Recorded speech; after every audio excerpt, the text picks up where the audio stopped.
The Fan, KFNZ FM and AM, HD1 and HD2 Kansas City, in Odyssey Sports Station. Jolene, Jolene, Jolene, Jolene, please don't take him just because you can. Your beauty is beyond compare, with flaming locks of auburn hair, with ivory skin and eyes of emerald green. Let's do this. Another day, another dollar, another edition of The Drive. Rest in peace, Queen Dolly Parton passed away earlier today at the age of 80 years old. We joke a lot on this show about two Americas, but there are some people that are loved by both Americas. Rob, you and I always joke about Mariah Carey, that maybe you and I love a different version of Mariah Carey. Justin Timberlake is one of those individuals. Who doesn't love Justin Timberlake? Dolly Parton is on that list. Who doesn't love a Dolly Parton? Rob, have you ever been to Dolly Stampede down in Branson, a.k.a. Christian Vegas? Have you ever been to it before? Because I've been there, and let me tell you, it was a great time.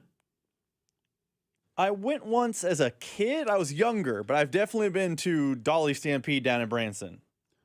So rest in peace to Dolly Parton. The news came out earlier today. She's been dealing with some health problems for the last few months, as we learned, and we got the announcement earlier today. Rest in peace to Dolly Parton. Now, I'm going to tell you guys, I don't know a whole lot of Dolly Parton songs, but I told Rob, coming back from break, I want to learn a little bit more about the Queen herself. That's how I want to spend my time today.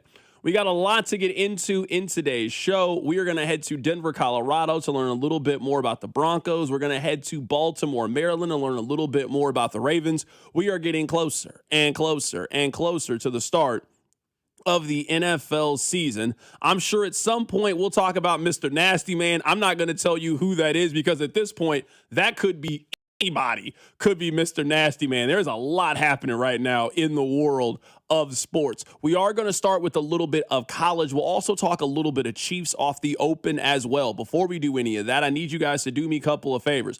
Number one, I need you listening to The Drive each day at 2 o'clock right here on 96.5 The Fan. Number two, I need you to tell one friend to check out the show. Rob, number three, did you see that I was in the newspaper? Did you see?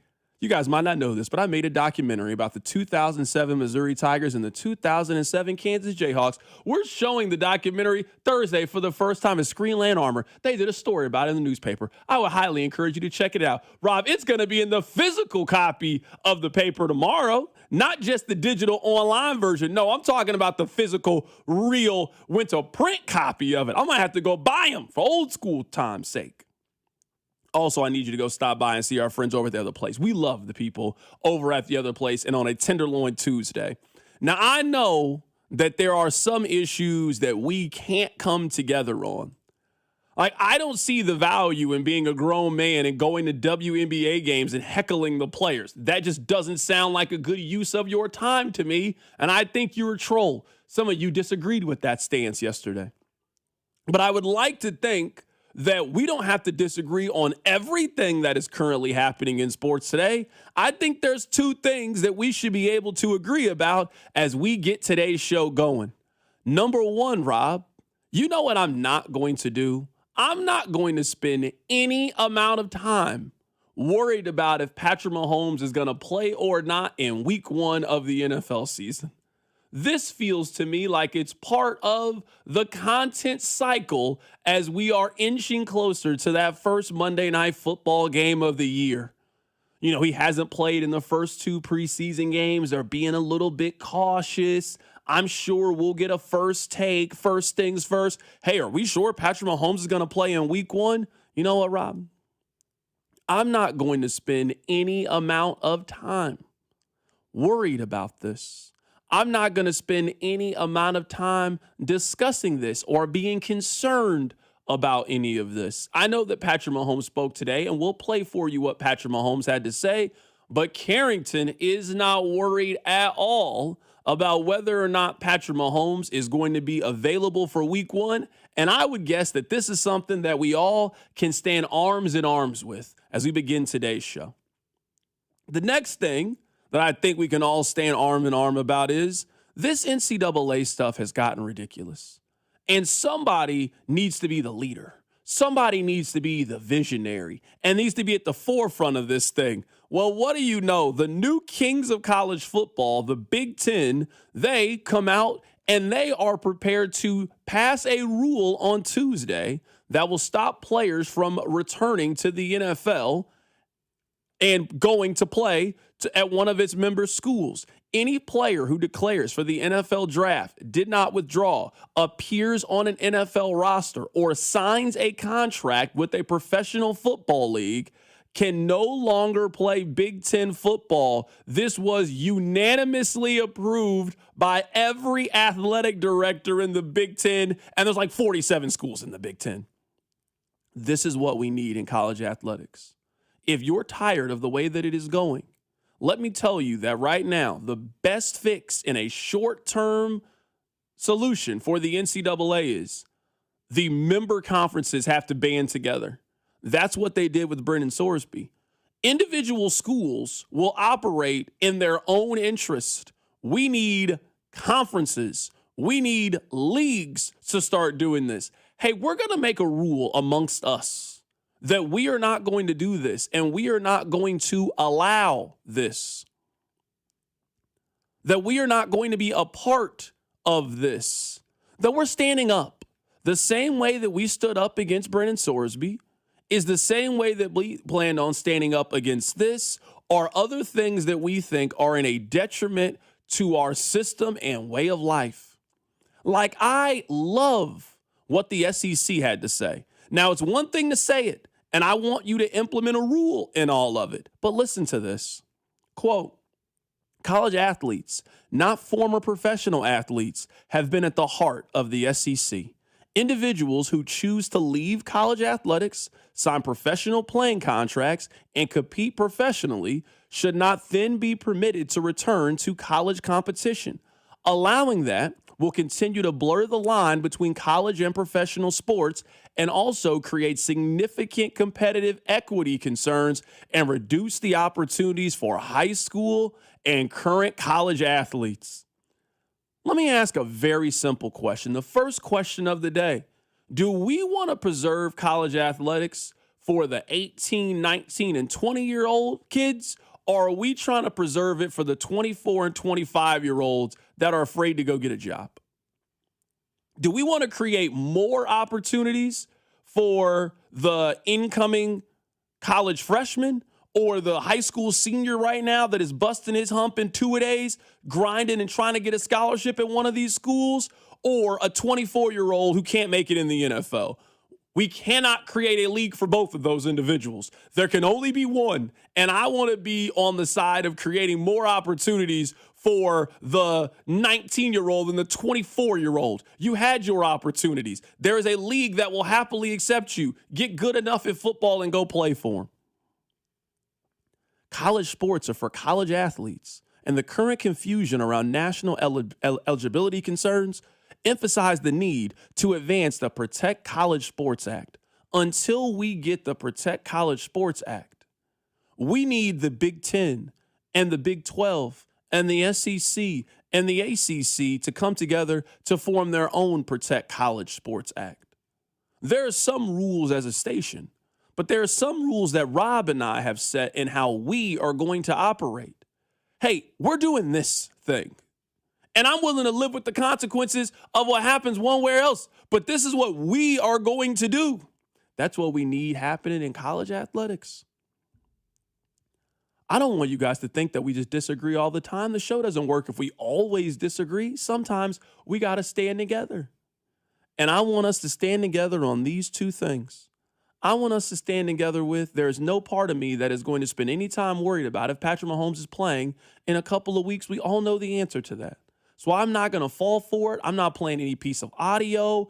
I'm not suggesting it. I won't even entertain the possibility unless it comes directly from Patrick Mahomes and or Andy Reid and or their personal trainer. That's it. It's the only people I'm willing to listen to on this issue. Nobody else. And I also hope that we can stand arm in arms and keep these 27-year-old adults out of playing college athletics and keeping people like LSU's head coach, Lane Kiffin. It's like keeping him away from him. because Lane Kiffin does not care about your rules. And if you give him the opportunity to sign a 26-year-old who is playing for his 8th school, trust me, he will sign him. Yeah, I don't worry too much about that. I think as you talk about villains, sometimes the difference between the hero and the villain isn't very far apart, and it changes very often. I see your wrestling stuff there. So, I referred to Hulk Hogan before. Hero, then a villain, then a hero again, and then a villain. So, it happens sometimes. And, when you're trying to do things at the highest level, a lot of times people want you to apologize for what you're doing when you're chasing greatness. And that's what we do here as a program. That's how we run it. And our players know that. And I think our fans and administration, wherever been, they love it when you're there. And so they understand that you're doing the best for their program at the time so that they can win and they can have everything that they want and they're wanting to have on Saturdays. I mean, I'm willing to do a lot of things to win. I don't think you should be willing to win that way. Not in college sports. I don't got no problem with them getting paid. Get paid, young brother, get paid. Nothing wrong with that. I don't have a problem with you transferring. Don't got no issues with that. But now we're allowing you to hire ringers. We're allowing your favorite college team to look at the waiver wire in the NFL for upcoming talent and push out a college freshman or force him to redshirt this year so you can play this 26-year-old? Absolutely not. We got to stand up against this. And the same way that we were very loud and vocal in telling them we didn't want Brendan Sorsby playing college football, and it worked, we need to have that same energy. We spend a lot of time in sports arguing about non-issues. This is a real issue that affects kids, that affects the competitive balance of what we are watching. This is what we should be interested in protecting, not some hypothetical issue that's never come up before in the sport. This is the flag that we should be waving of keeping these 29-year-old people out of playing college athletics. We got Chiefs coming up next. Keep it right here, Mr. Drive. You're listening to The Drive with Carrington Harrison. I mean, come on, guys. What are we doing here? On your home for Chiefs football, 96.5, The Fan. America is turning 250 this year, and Circus Sports is celebrating by offering all users in Missouri $250. Dane Hughes here, and for everyone in Missouri, all you have to do is deposit $250 on your Circus Sports app. Then play through that deposit. Once you do, Circus Sports will reward you with $250 right in your account. This is available for everyone in Missouri, new and existing users. Celebrate 250 years and find out more at circusports.com today. Must be 21 or older in Missouri. Gambling problem? Call 1-800-GAMBLER. Man, that was the insurance company again. What'd they say? They want another statement, more paperwork. They're telling me what my car's worth. Now they want all my medical records. Dude, why are you dealing with all that? Call the Car Crash Kings. One call and they deal with the insurance company for you. The calls, the paperwork, the negotiations. You just focus on getting better. Hurt in a car wreck? Don't do it yourself. Call the Car Crash Kings. It's what we do. The choice of a lawyer is an important decision and should not be based solely from advertisements. When a pipe bursts or your AC quits, you don't need a quick fix. You need a team you can trust. And that's Ready Services. They have been that team for more than 6 decades. Family owned and operated, celebrating more than 60 years keeping Kansas City comfortable with expert HVAC, plumbing, and drain cleaning. Get honest repairs at the right price, never high pressure sales at Ready Services. Go to REDDIservices.com and get the job done right the first time. That's Ready Services, REDDIservices.com. And Doug. Limu and I created a trick to help you remember that you can customize your car insurance and save with Liberty Mutual. You see, the shirts Limu and I wear are yellow, and yellow is the color of lemons, and lemons grow on trees, and trees provide oxygen, and oxygen helps us breathe, and breathing is how you live, and you can live more life when you save money by customizing your car insurance. I agree, Limu. It's really quite simple. Only pay for what you need at libertymutual.com. Liberty, liberty, liberty, liberty. This summer, Casey's has 89-cent medium fountain and new Frostbite by Casey's drinks. But if you don't have 89 cents, you could check your center console, dig between your couch cushions, ask Grandma for $1, or just use your credit card. 89-cent medium Frostbite by Casey's or fountain drinks at Casey's, all summer long. Restrictions may apply. See store for details. Hi, I'm Carter. And I'm Charlie. We'd like to share a quick story about a homeowner named Jack. Jack had a home he needed to sell fast. and Jack thought he had it all figured out. So Jack talked to multiple cash buyers. Jack chose the highest offer. But the day before closing, guess what? The buyer backed out, leaving Jack with the moving truck all packed in the driveway and not sure what to do. Jack learned the hard way that the highest offer isn't always the right offer. Jack got suckered. Make sure you aren't hung out to dry. Call our dad at Rex Buys KC. Our dad is local, he knows Kansas City, and he actually closes deals. No repairs, no fees, no showings, no surprises. Just a fair cash offer and a smooth process. Now, don't be like Jack. Call 816-330-6000 or visit rexbuyskc.com. Rex Buys KC, helping people make smart choices one home at a time. T-Mobile has an exclusive bundle for customers 55 and up. I'm Sarah Bowl. Yeah, I'm Frank Bowl. A reliable network is key for us. And with T-Mobile, it's been wonderful. And going to the 55 plus plan saved us so much money. A lot. And that's important. Trying to keep costs down. The home internet's been perfect. It's fast, it's quick. The setup was so easy, it took less than 15 minutes. It was like, ta-da! If you want simplicity, coverage, reliability, you want the whole package, T-Mobile has it. Right now, T-Mobile customers 55 and up can get 2 phone lines on America's best network, plus America's fastest 5G home internet for just $30 each. $30 per month each line with autopay plus taxes and fees. Minimum age 55. Pricing for home internet rely on 2 lines of Essentials Choice 55. $35 connection charge per line required. Best mobile network and fastest 5G home internet based on analysis by Ookla of Speed Test Intelligence data 2H 2025. All rights reserved. Hey there, it's Jill Schlesinger. I'm launching a new show. It's called Money Moves, and your money is going to move. We're going to help you make better financial decisions. We're going to call out the BS you're finding all over social media. We're going to give you actionable guidance to make your financial life clearer, less stressful. We're going to answer your financial questions and take the mystery out of your financial life. Follow and listen to Money Moves with Jill Schlesinger wherever you get your podcasts. You're listening to 96.5 The Fan from the DM Injury Law Studios. Mike's got this. Car, truck, or motorcycle wreck? Remember, Mike's got this. 816-888-7500. Mike's got this. Hey, it's Emmett Johnson from the Kansas City Chiefs. Welcome back to The Drive with C-Dot on your home for Chiefs football. 96.5 The Fan. See, this is why I feel so strongly about this, is because I hate the fact that people like me are being blamed for this. The top text. Dude, your narrative is ridiculous considering you promoted and were in favor of NIL, which has caused this issues. It's players chasing the money in college that has caused all of this. So why is it a surprise? If you lack foresight based on your decision, then you probably have to deal with what we're dealing with. We have a professional league of football that pays individuals, that has a structure. All I've ever asked for in college athletics is to give it rules and guidance. Patrick Mahomes tomorrow cannot wake up and just decide, I don't want to play for the Chiefs anymore. I want to go play for the Dallas Cowboys. He can't. He cannot do that.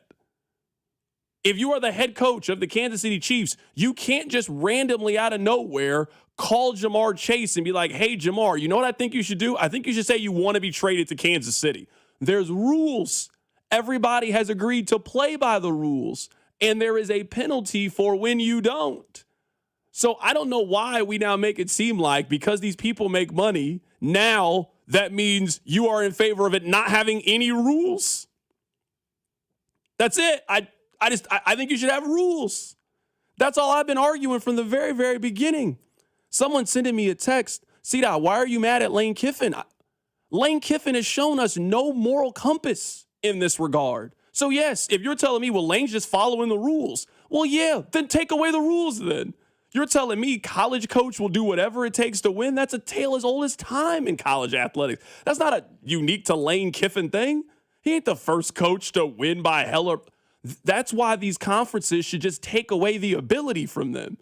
You can't be as vocally against Texas Tech that people were a couple of months ago and now willing to throw your hands up at Lane Kiffin. What makes them different? Brennan Sorsby was eligible to play.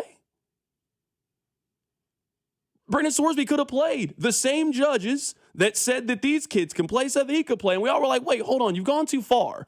And then we took the ability away from Texas Tech. He'd be starting in 2 weeks if it wasn't for us. So to me, if you were on the practice squad for the Bears last week, if you played in a preseason game for Tampa Bay and you didn't make the team because you weren't a professional athlete, my stance is be better at football or go get a regular job. That's what we were telling people from the beginning of time. Go get a regular job or go up north, go to Canada, play arena ball, play in the XFL. You just can't play at Kansas anymore. So, yeah, if you're telling me this is my fault because I thought that the compensation was completely out of whack, okay, that's fine. But we have a football league that we all love that has a salary cap. We have a football league that we all love that allows trades. We all have a football league that we love that allows free agency. Why can't we figure that out here? Why can't we figure it out? We used to have a model in which, Rob, nobody paid for music. It was encouraged for you not to pay for music. You know what somebody came up with one day? A new model to get us to start paying for music again. And now you do it regularly every month. Rob, I don't even think about it anymore. Yeah, no problem. How much is it? $12.99 a month? Sure. All the music I want. So eventually, just like the music industry, they couldn't keep selling us CDs anymore. That wasn't a business model that worked anymore. The NCAA is still trying to sell us CDs. We are in the streaming era. So you got to create streaming rules now for a streaming era. That's why I'm on the side of we just got to start over today, immediately. We can't have these rules anymore. They don't work. They don't work. Not at all. So I give the Big Ten a lot of credit. The Big Ten today just said, no, you're not eligible anymore. If you signed a professional contract in any capacity to play football, you cannot play football at one of our schools. Good. I want the SEC to do the exact same thing. I want the ACC and the Big 12 to do the exact same thing. I want the Power 4 schools together to do what the NCAA doesn't have the power to do. They talk about breaking away all the time. Well, you can start doing that right now, creating your own rules. Hey, you can transfer to a school. The SEC does it. We'll give you one window to transfer to another SEC school. Outside of that, you cannot leave Missouri and go play at Arkansas. It doesn't work that way. We just got to start creating some rules. These guys want to be adults. I want them treated like adults. When you're adults, you got restrictions, even with some of the things you can and cannot do. That's all I want.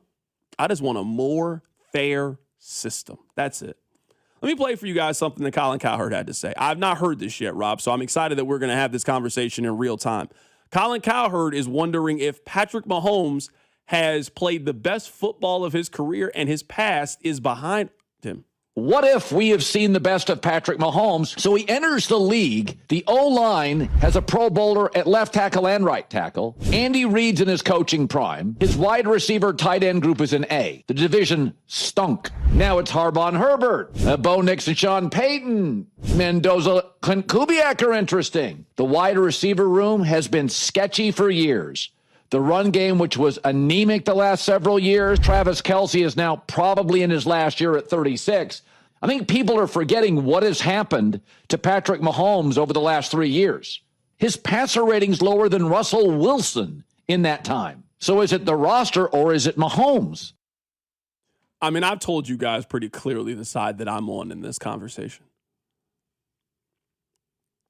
I will continue to say this anytime it comes up about Patrick Mahomes. There is a clear line to me in him as a quarterback and him as a player, and it perfectly coincides with no longer having an elite talent. When Patrick Mahomes had at least one elite talent around him, he was a special player unlike anything we have ever seen. And when he lost his number one wide receiver and his number one tight end was no longer one of the 5 best pass catchers in the league, and he started playing more at a human level, is when you started to notice the drop in Patrick Mahomes because they became a much less dynamic football team. So I do not have any question about Patrick Mahomes' ability. My questions are the pieces and parts that they have put around him. And I have just largely rejected this notion of when you get to be a good quarterback, well, it's a goal of how few offensive weapons can we put around you because you'll just elevate them. No, and what other company do we think that way? And what other company do you have an exceptional employee and then the mind frame is, well, you know what? Let's not put them around other exceptional employees and just see what happens. No. This is why the best and the brightest go work at Apple and go work at Google, because they want to go work with other geniuses. They want to go work with other really smart people. And if you get enough really smart people together, you can do some really cool stuff. When you gave Patrick Mahomes really high-end talent like he is, he was able to play some of the best football that we have seen any human being play. But somehow along the way, I think the Chiefs got a little off path, and it was like a game they were trying to play. Well, let's not give him a running back. Well, let's see if he can win with this guy at wide receiver and this guy at wide receiver. Let's just see what happens. So I understand they can't do all of those things in one offseason. You weren't going to fix the entire offense.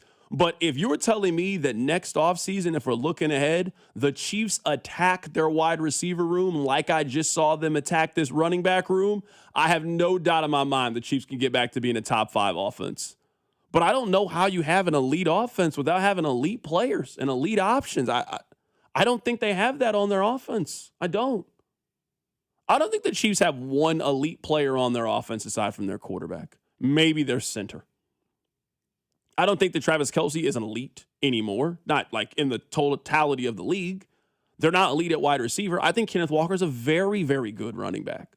I don't think he's an elite running back. I don't think he's Bijan Robinson. I don't think he's Jahmyr Gibbs. I don't think he's that guy. He's not Derrick Henry. He's very good, though. When he had elite weapons and dogs around him, Mahomes was special.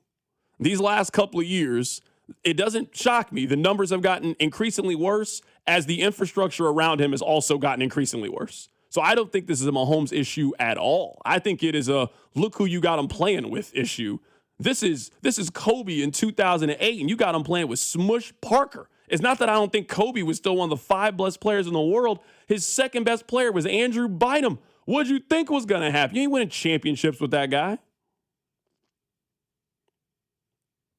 Listen, I don't disagree with your premise. I really don't. But in a salary cap league, you have to skim somewhere. You just do. You can't spend all the money everywhere. So the Chiefs have decided that their skimping plan has been go do more with less, which is, in the history of the league, usually what elite quarterbacks have been told to do. Julian Edelman was not some 5-star can't-miss prospect out of, Kent State that Tom Brady turned into a can't-miss player. Wes Welker was not the best player in the history of Texas Tech football when he showed up in Foxborough. They skimped at that position. Aaron Rodgers, famously, the Packers skimped at wideout. Jordy Nelson, we all love him locally, K-State kid, the whole thing. He was not a top 5 pick in the draft. He was a mid-round pick, a second to late-round pick, told to go make plays. And Aaron Rodgers made him great. Greg Jennings, Aaron Rodgers, go make him great. So the Chiefs model has been what everyone's model is. If you're going to be skimpy somewhere, which you have to do in a salary cap league, we choose to do it weaponry. So I don't think it's a Mahomes issue either. I think it's coaching scheme. I think something has happened. But I don't think the Chiefs' plan of surround him with less is just some unbelievable, I can't believe they did this type of mindset. We see this all the time in the league. Yeah, text line 913-586-7965. Let me find this. C-Dot, when was the drop then? 4 years ago, we won. 3 years ago, we won. 2 years ago, we were in the Super Bowl. Last year, he got hurt. I mean, the numbers in the offense are very simple. In 2022, the Chiefs had the number 1 ranked offense in the National Football League. The Chiefs scored more points than any team in the National Football League. They had the last great version of Travis Kelce. Travis Kelce had almost 1,400 yards and 12 touchdowns, and Juju Smith-Schuster had his last really productive season in the league. He had 900 yards, and you gave him a decent run game. It wasn't great, but, I mean, Isaiah Pacheco, you averaged 4.9 yards a carry. That's a pretty decent run game. You gave Patrick Mahomes 1 high-end weapon and 2 good weapons, and they had the best offense in the National Football League. That was in 2022. In 2023, they were 15th in points scored. In 2024, they were 15th in points scored. Last year, I understand the injury at the end of the season, but they were 21st. It's not like their offense was lighting the world on fire when Pat was there, and then it fell apart. No, their offense was middle of the pack when he was on the field. So I just think a large majority of that is the pieces and parts that they've put around him. I hear what you're saying about the Super Bowl, but another reason why they took a drop off is in 2024, when they made the Super Bowl, they had the 4th-ranked defense. Back in 2023, when the Chiefs were 15th in points scored, they had the 2nd-best defense. So they were elite on the other side of the football. Last year, their defense wasn't elite. So if you're going to have a below-average offense, the number, they were 21st, they were below-average offense, and you're going to have a defense that didn't get pressure on the other team's quarterback and a defense that couldn't get off the field on 3rd down, you add that combination. I mean, that's how you win 6 games. How they went to the Super Bowl is they have a quarterback that can just make plays seemingly out of nowhere and a defense that held everybody to 17 points. So their offense, to me, just needs to get back to getting explosive pieces and explosive weapons. So it's keeping Rashee Rice healthy. It's Xavier Worthy figuring it out. It's Chad O'Shea getting the most out of this wide receiver room. It's Kenneth Walker having 11. He's never had a running back that's had 1,000 yards. Think about that. Think about how great Patrick Mahomes has been in his NFL career. They haven't had one running back that runs for 1,000 yards. Every decent quarterback in the league has had that during that time. Give me one decent quarterback that hasn't had 1,000-yard rusher during that time frame. Justin Herbert. He might have early. We can check. I actually know that stat off the top of my head. He's another one? I saw that because Nick and Danny were talking about it on First Things First, which those are the only two. And you don't even like Justin Herbert like that. 100%. That's fair. I didn't know that about Justin Herbert. I also am kind of down on Justin Herbert. Neither here nor there. Every other quarterback that you guys like has one guy that you could just turn around and hand the ball off to. The Chiefs' leading rusher is still unemployed. It's August 25th from last year. Their number one receiver from the year that they last won the Super Bowl just got cut by the Giants and isn't on an NFL team. Kadarius Toney, not in the league anymore. We got to start giving Patrick Mahomes a lot more credit for propping up some of the most mediocre talent that we have ever seen. At least Wes Welker, when he left Tom Brady, was still cooking. He was still an NFL player. These guys get away from Patrick Mahomes and start working at Amazon the moment they're not on the Chiefs roster. You guys were sold.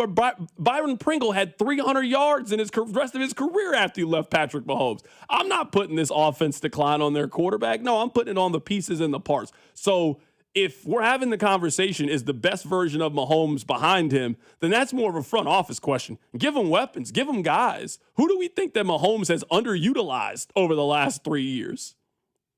We think that another organization would have got more out of Xavier Worthy than what Kansas City? You think if he was on the Eagles, he'd be just balling out? I don't think that.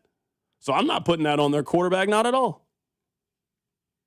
Listen, I don't disagree with it being a front office issue, but I also don't think the front office has failed to try to put weapons around him. There's a first-round pick, a wide receiver. You're right. He's not the guy, but that's a first-round pick. Those are supposed to be success stories. Rashee Rice is a second-round pick. That's supposed to be a success story. That's supposed to be one of those, we put weapons around Pat moments. They drafted a running back in the first round. That's supposed to be one of those, we put weapons around Pat moments. I don't think it's the Chiefs' lack of trying. I don't know if it's lack of scouting. I don't know if it's but I think the idea that Chiefs haven't put weapons around is a little unfair. They have tried. They have just failed at every single turn. No, I agree. I mean, I'm with you. I mean, I don't make it seem like they have given zero effort in trying to figure it out. I mean, they tried. I mean, they spent the first-round pick on a wide receiver. They spent the second-round pick on a wide receiver. Yeah, you just didn't develop those guys, 100%. They've also now spent the highest free agent contract on running back. Yeah, good. I mean, that's part of protecting him, too, and that's the point that I've been making for the last couple years. We got to protect Pat. Yeah, part of protecting him is giving him a really good wide receiver, too. That's also really good protection. On 3rd and 8, I know this guy's going to get open. I know he's going to move the sticks, and we're going to get a first down. That's also protection, too. It's not, hey, can you... I feel like every Chiefs argument is, well, he did it in 2022 with these guys, so why can't he do it again? Because nobody else is being forced to do that. Everybody else is making a trade to go get Jalen Waddle or making a trade to go get DJ Moore or signing this guy. And it's like, well, I mean, 3 years ago you did this.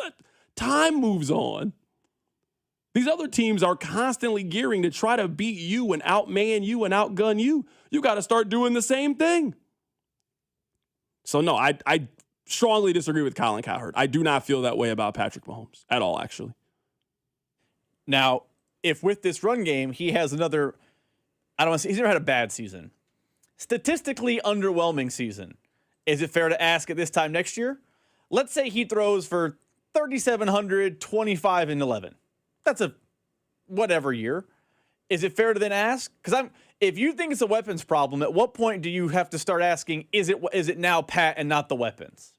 Is there a timeline on when the question shifts? Because I disagree with Cowherd too, but I think it's fair to at least start asking the question because the results, at least from a personal statistical standpoint, have been fading recently. Can these two guys stay healthy? I mean, that's the question to me. I mean, for the last 3 off seasons, we have had the same question about their wide receivers. Well, if Rashee Rice can stay healthy, if Xavier Worthy can stay healthy, man, can you imagine how good their offense can be? So can those guys stay upright? Or is it going to be the same? Well, I mean, how could you, this guy ran in this guy and he twisted his ankle. I mean, of course he couldn't have a good season. Are we going to do that again in week 7 when the offense is underperforming? Because, yeah, so if you're telling me that Rashee Rice and Xavier Worthy are going to play 15-plus games or so, I would expect Patrick Mahomes to bounce back and make the most out of that situation. But last year, think about last year with Patrick Mahomes. Like, we're talking just about the quarterback position.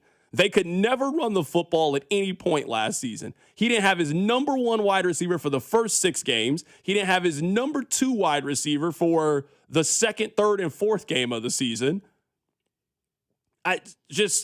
Your tight ends constantly contemplating retirement. I don't know how much that offense is a top 10 offense in the league. They never had the continuity to be a top 10 offense in the league.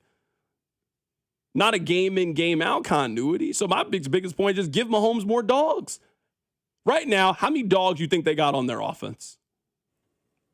Maybe 1. In the weapon department. Like I don't care about offensive line. Maybe 1. I'm just asking, they got dogs? We think they got maybe 1 dog. And that's, the one would be Kenneth Walker, so he got here 10 minutes ago. Okay, so you know what Rashee Rice needs to turn into? A dog. You know what Xavier Worthy needs to turn into? Dogs. Can they get to playable first? I think they're playable. They need dogs. They need high-end guys. And everybody keeps telling me that's Chad O'Shea's job. Everybody keeps telling me that's Chad O'Shea and Eric Bieniemy's job, is that he can make these guys into dogs. That you got decent talent there, a speedster. I don't think anybody questions if Rashee Rice can play or not. Mm-hmm. It's can you put it all together? And as we've talked about, their actions suggest to me they don't think it was a personnel problem last year. They think it was a coaching problem last year. All right, well, coach them up. That's simple. Coach them up. I guess you're right. Calling them, can they elevate to playable, is unfair by me. But they're 3 steps, 3 check marks behind dog? Can we get to the next, can we hit the next hurdle before we start worrying about the 1, 4, or 5 post down? I'm not worried about Xavier Worthy turning into a dog. Let's turn into a 750-yard receiver. Just turn into good for now. Yeah, for sure. Rashee Rice, let's turn into a model citizen. Let's just see what happens. Someone on the text line, CDOT, none of those teams you mentioned are currently paying their quarterback. Did you want the Chiefs to trade for DJ Moore? That's the only team that's any good that's paying their quarterback. They made a big wide receiver move. Almost all these good teams are paying their quarterback. The Rams have paid their quarterback. The Eagles have paid their quarterbacks. The Seahawks have paid their quarterbacks. Like, having a quarterback on a big contract is not a unique Kansas City thing at this point. So it's been a draft and development thing more than anything. That's what it's been, a draft and development thing. I'm with you, this one particular offseason, but let's make it seem like Kansas City is the only team having to build around their quarterback's contract. Everybody is doing that right now, other than Denver and Houston. Those are the only 2 decent teams we think in the league that are not building around their quarterback's contract. Everybody's paying their quarterback now. New England. Yeah, okay, New England, my bad. Forgot about them. Who, by the way, most of Kansas City's down on New England, but they are not paying their quarterback right now. I would say out of the, if we did a list right now of who people think are good, and the list, I think so 3 teams we think haven't paid their quarterback, but everybody's favorite is the Rams, who's paid their quarterback. Everybody loves Seattle, who's paid their quarterback before. People think Buffalo's going to represent the AFC. Baltimore's really popular. The Bengals are really popular. They've paid their quarterback. My biggest point is just anything like this is not a unique Kansas City. Oh, well, how can they have good weapons because they paid their quarterback? Draft and develop them or sign them. Sign them. the same way you did. That's what I would suggest, signing them, turning them into something. That's why I said they think it's a coaching thing. They think Chad O'Shea and Eric Bieniemy are miracle workers. All right, well, go work a miracle then. You got a first-round pick. You got a second-round pick. You got the best quarterback that anybody has ever seen before. You got the best offensive mind in Andy Reid. Get this offense back on track. If their offense gets back on track, then this team can be very, very good because I think the defense will come along. Maybe not initially, week one. They got a lot of young pieces and a lot of moving parts. But this is a team, in my mind, that's going to have to be carried by their offense this year, not their defense. They got too many young guys that they're counting on, too many young players they're relying on to think that this defense is going to be able to carry you.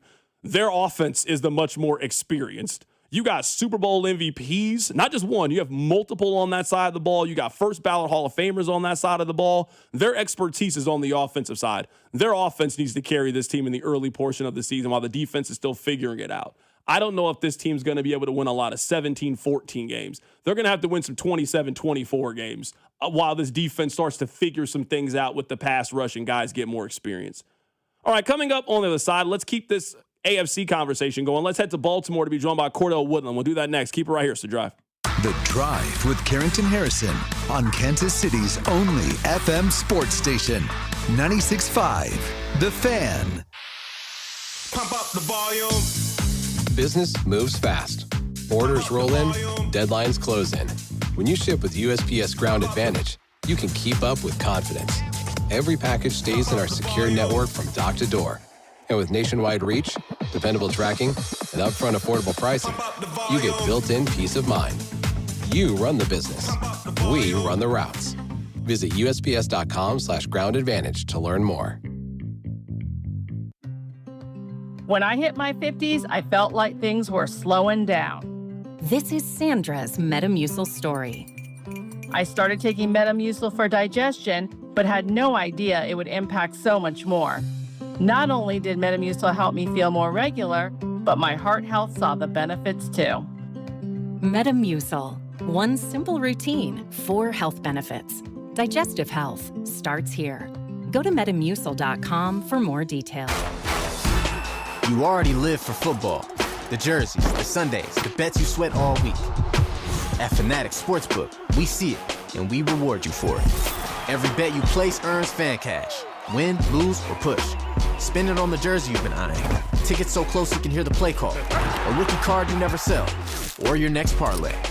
From your next bet to your next great sports memory, Fanatics delivers it all. Rewards hit different here.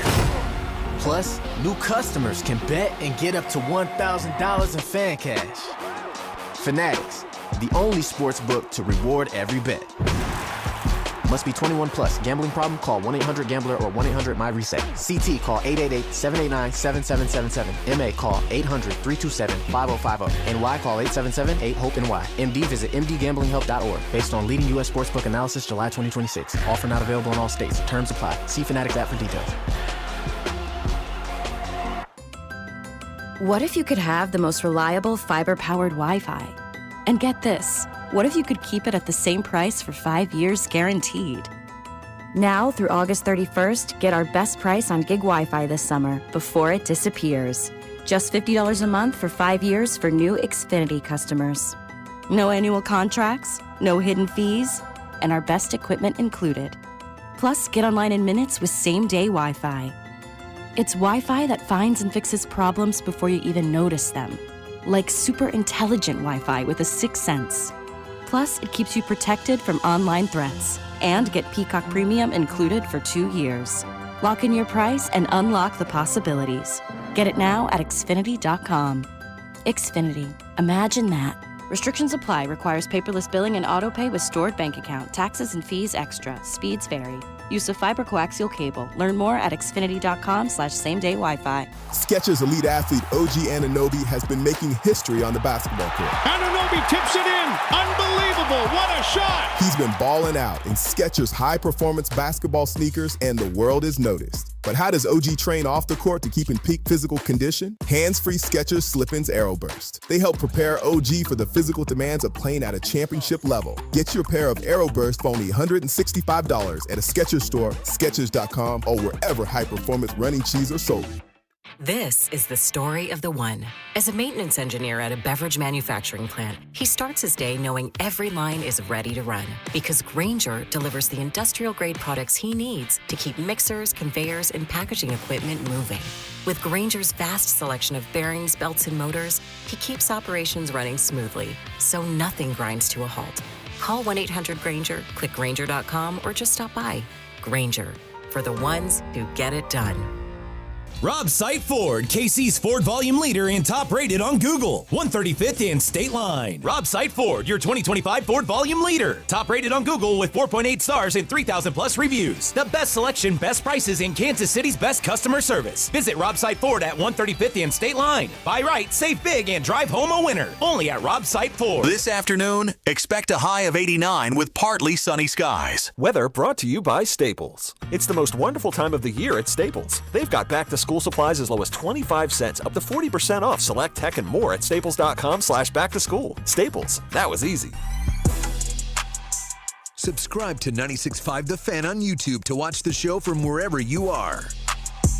All right, we'll get to this audio here coming up momentarily. I want to tell you that the rule has been passed by the Big Ten. So this is the official rule. The Big Ten rule will ban NFL players. It has officially been passed. It has unanimous approval in the Big Ten. Here is the specific language of what is not allowed. Underclassmen who declared for the NFL draft and did not withdraw, any football player who has signed a contract with a pro sports league, anyone who has professionally been on or officially been on a professional roster. Seems very clear to me, the rules when it comes to this. I believe the Big Ten, with solidarity, will be able to enforce this. Now, all of the responsibility has to be on the other side. All of the responsibility now has to be on the SEC. They have to follow a very similar metric. And if the Big Ten and the SEC do it, the other conferences will follow because that's the way the structure currently is in college football. Earlier today, I got a chance to catch up with Ryan Edwards. He covers the Denver Broncos. And here is what he said on why he thinks everybody is so down on Denver. Well, I'll say this. I guarantee Sean Payton loves it because he's always looking for motivational opportunities. And, you know, when you're a 14-win team, 15 with the win over the Bills in the playoffs, you know, you start to sort of feel good about yourself a little bit. And then they, you know, sort of dominated that first preseason game, but got it handed to them in the Packers game this over the weekend. It's preseason, so whatever. But, you know, you keep hearing all this stuff if you're the team, like, oh, most complete roster and, my goodness, you know, opportunity to not only maybe win the division, but get back into a position to win a championship. You get a chance to hold that carrot like, hey, guys, listen, we're not even the favorite in our own division. You guys still haven't earned anything. And I imagine Sean Payton has been utilizing that quite a bit. Ryan, when you think about it, do you think this is because the Broncos won so many close one-score games last year? I mean, they played in 12 one-possession games and won 11 of them. They were the best team in the league in those scenarios, or do you think it's more related to Bo Nix and the public just not believing in Denver's quarterback? I think it's both. They're both great points, and they're both fair, honestly, because Bo's got to show more consistency. That's just a fact. It's great that you were able to come back and win those games. Certainly being clutch is important in this league, but the fact is the reason why you had to come back and win all those games is because of mistakes you made. So Bo's got to be more consistent. I think Davis Webb's going to help a lot with that. And then the other thing is, I think that the public in general just thinks that's not sustainable, and honestly, it generally isn't, right? I mean, you would know as the Kansas City Chiefs kind of felt the same thing the year before. So I'd say for the Broncos, you know, putting yourself in a position where your margins are a little wider, right, where you're not having to come back and win all these last-second, you know, dramatic come-from-behind wins in the fourth quarter. Maybe you enter the fourth quarter with a lead. I don't know. See what happens. And then, obviously, with Bo Nix, it's just going to have to be, hey, what's the next level for you? You know, they led the league in 3-and-outs. They were one of the worst teams in 3-and-out percentage. So just you got to start there, be a much more consistent offense, and I think if you build off that, the public will follow as far as their belief in you. I think a lot of people just feel that regression to the mean is coming. For example, you flip a coin 12 times, you get it right 11 out of 12. That's not sustainable over time. Or you go play roulette and you only play red. Yeah, you can get hot for a little bit, but ultimately the wheel is going to turn in the other direction. A lot of people, I think, look at this Broncos team kind of like how they looked at the Chiefs last year. Hey, you guys were so fortunate to win all these games, block, kick, mixed extra points, that when that thing comes crashing down, and we saw it did with Kansas City, that's the vibe, that's the perception I think a lot of people have about Denver heading into the year. And again, until proven otherwise, it's all fair because we've seen too many examples in the league of teams that have sort of these starburst moments and then come back to the pack and have that regression. The one thing I'll say that kind of similar to the Chiefs, obviously not as long run here with the Broncos, is that internal belief that they can win those games. Like, that's legitimate. And it's really, it not only stems from the defense, which is obviously very good, but also stems from the offense. There's a belief in Bo Nix that he's going to make the right plays when it matters the most. And that will help them. I don't know, again, you're down multiple scores. You think about the Giants game last year where, it's back and forth and they scored over 30 points just in the fourth quarter. Like, okay, come on. Like, that's not realistic. Like, that's not going to happen. It happened to be a bad Giants team, but a better team certainly would have held up better, right? So they know that. They're all aware of it, but they also have to kind of see it. And so whether they're getting smacked in the mouth by the Packers in the preseason matters or not, or maybe they have to get smacked around in the regular season a little bit to sort of feel like, hey, it's not going to come as easy to us this year. We'll see what that ultimately looks like. But you're right. I mean, there's too many examples of history showing us that it isn't sustainable. But inside that building, they do believe. Let's talk about Bo Nix. He had not one but 2 ankle surgeries this offseason. What's his health looking like? How confident are you that Bo Nix can take that next step as a quarterback? I think we're in pretty good shape. The second one was more of a cleanup, and that's what they're deeming it as, is like he just wasn't quite feeling right, and so he went back in, and they say, yeah, well, listen, you can wait till the end of the season and get this done, or we can knock it out now. You're going to miss some OTAs, and you'll be ready for training camp. And he said, all right, let's just get it done now, and that way I feel my best, and that's exactly what they ended up doing. I think that the number jumps out because he's had multiple ankle surgeries in his past, and that's where you start going, man, this is like 4 ankle surgeries. What are we doing here? But I'd say the way he's moving out at camp, the way we saw a bit of him moving during the preseason game on Friday, I feel pretty confident. They feel pretty confident about where he's at. So, I mean, again, there's been no signs whatsoever from our end of things. We saw him in a little bit in mandatory minicamp, and certainly he didn't look like himself yet. But in training camp, there's nothing indicating for us that he has any kind of setback or that he's dealing with any issues. Right now, we're taking a closer look at the Denver Broncos. I really like the Jalen Waddle move. To me, this is something that a team that has a quarterback on a rookie contract looks to do. You look to make a big swing. I don't know if Jalen Waddle's a 1 in the same way that Jamar Chase and Justin Jefferson, but I think he's a low-end 1. I think he's between the 15th or 20th best wide receiver in the league. I like the Jalen Waddle move. I think that's a really nice addition. I do too, and I think it's going to help the rest of the room too, right? I mean, Courtland Sutton's been the 1 now for 5+ years, and he's good, right? He's a good wide receiver, but he gets the majority of the attention, and they've been working really hard to try to find other guys to complement Courtland Sutton, and this is clearly the best guy he's had probably since Emmanuel Sanders, and that was sort of the tail end of Emmanuel Sanders' career at that point. So if you think about it in terms of that, like, not only does the Jalen Waddle addition add a top 15 receiver, and I agree with you on that, but it also gives you opportunities to maybe have some of the coverage roll his direction, give Courtland Sutton some more shots. And you remember what they were able to do with Michael Thomas there in the New Orleans Saints. I mean, he was the slant god for a reason, but basically they had speed on one side, and then they put Michael Thomas on the other and said, okay, you know, he's going to run some of these routes, these option routes, these slants, and we dare you to try to find a way to stop him. And I think that opens things up for the rest of the guys. I do think Waddle's going to have a nice season for sure. I think there's going to be some getting on the same page. We saw it even in that deep seam route that he hit him on.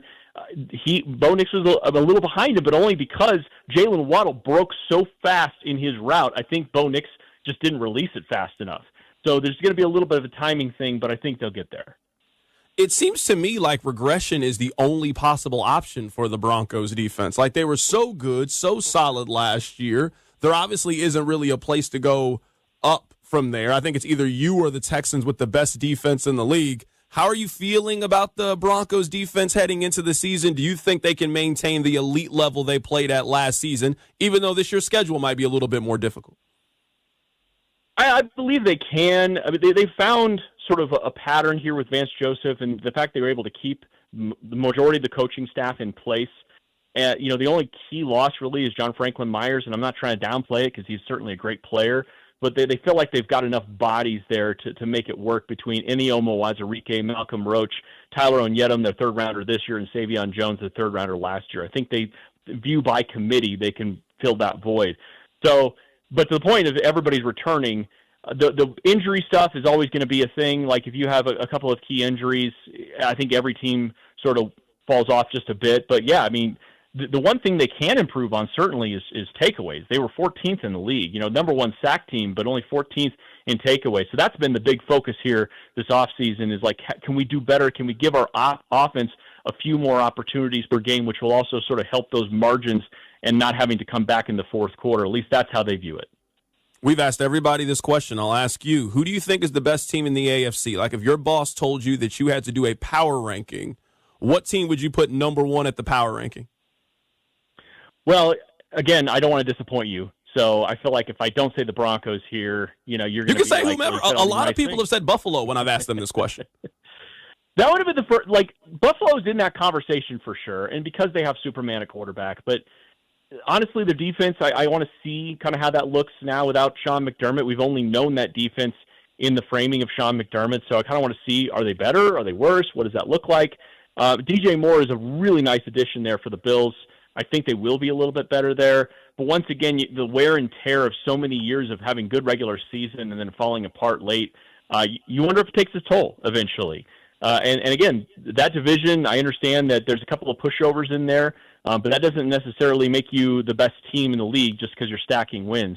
I think the Broncos, because they're playing in this division, it's going to be tough every week. I think the Raiders are going to be a little bit improved, even if they're still at the back end of this thing. I think that's going to continue to propel anybody that comes out of this division, but I think that continues to propel the Broncos as a team that is going to be formidable. That's Ryan Edwards of KOA in Denver giving us the Broncos perspective. Later in the show, we'll get the Ravens perspective as well. Just taking a look at some of the contending teams in the AFC as we are getting closer to the start of the season. We have to update you on the Jed York story. We got a lot more details. We'll get to it next. Keep it right here. It's The Drive.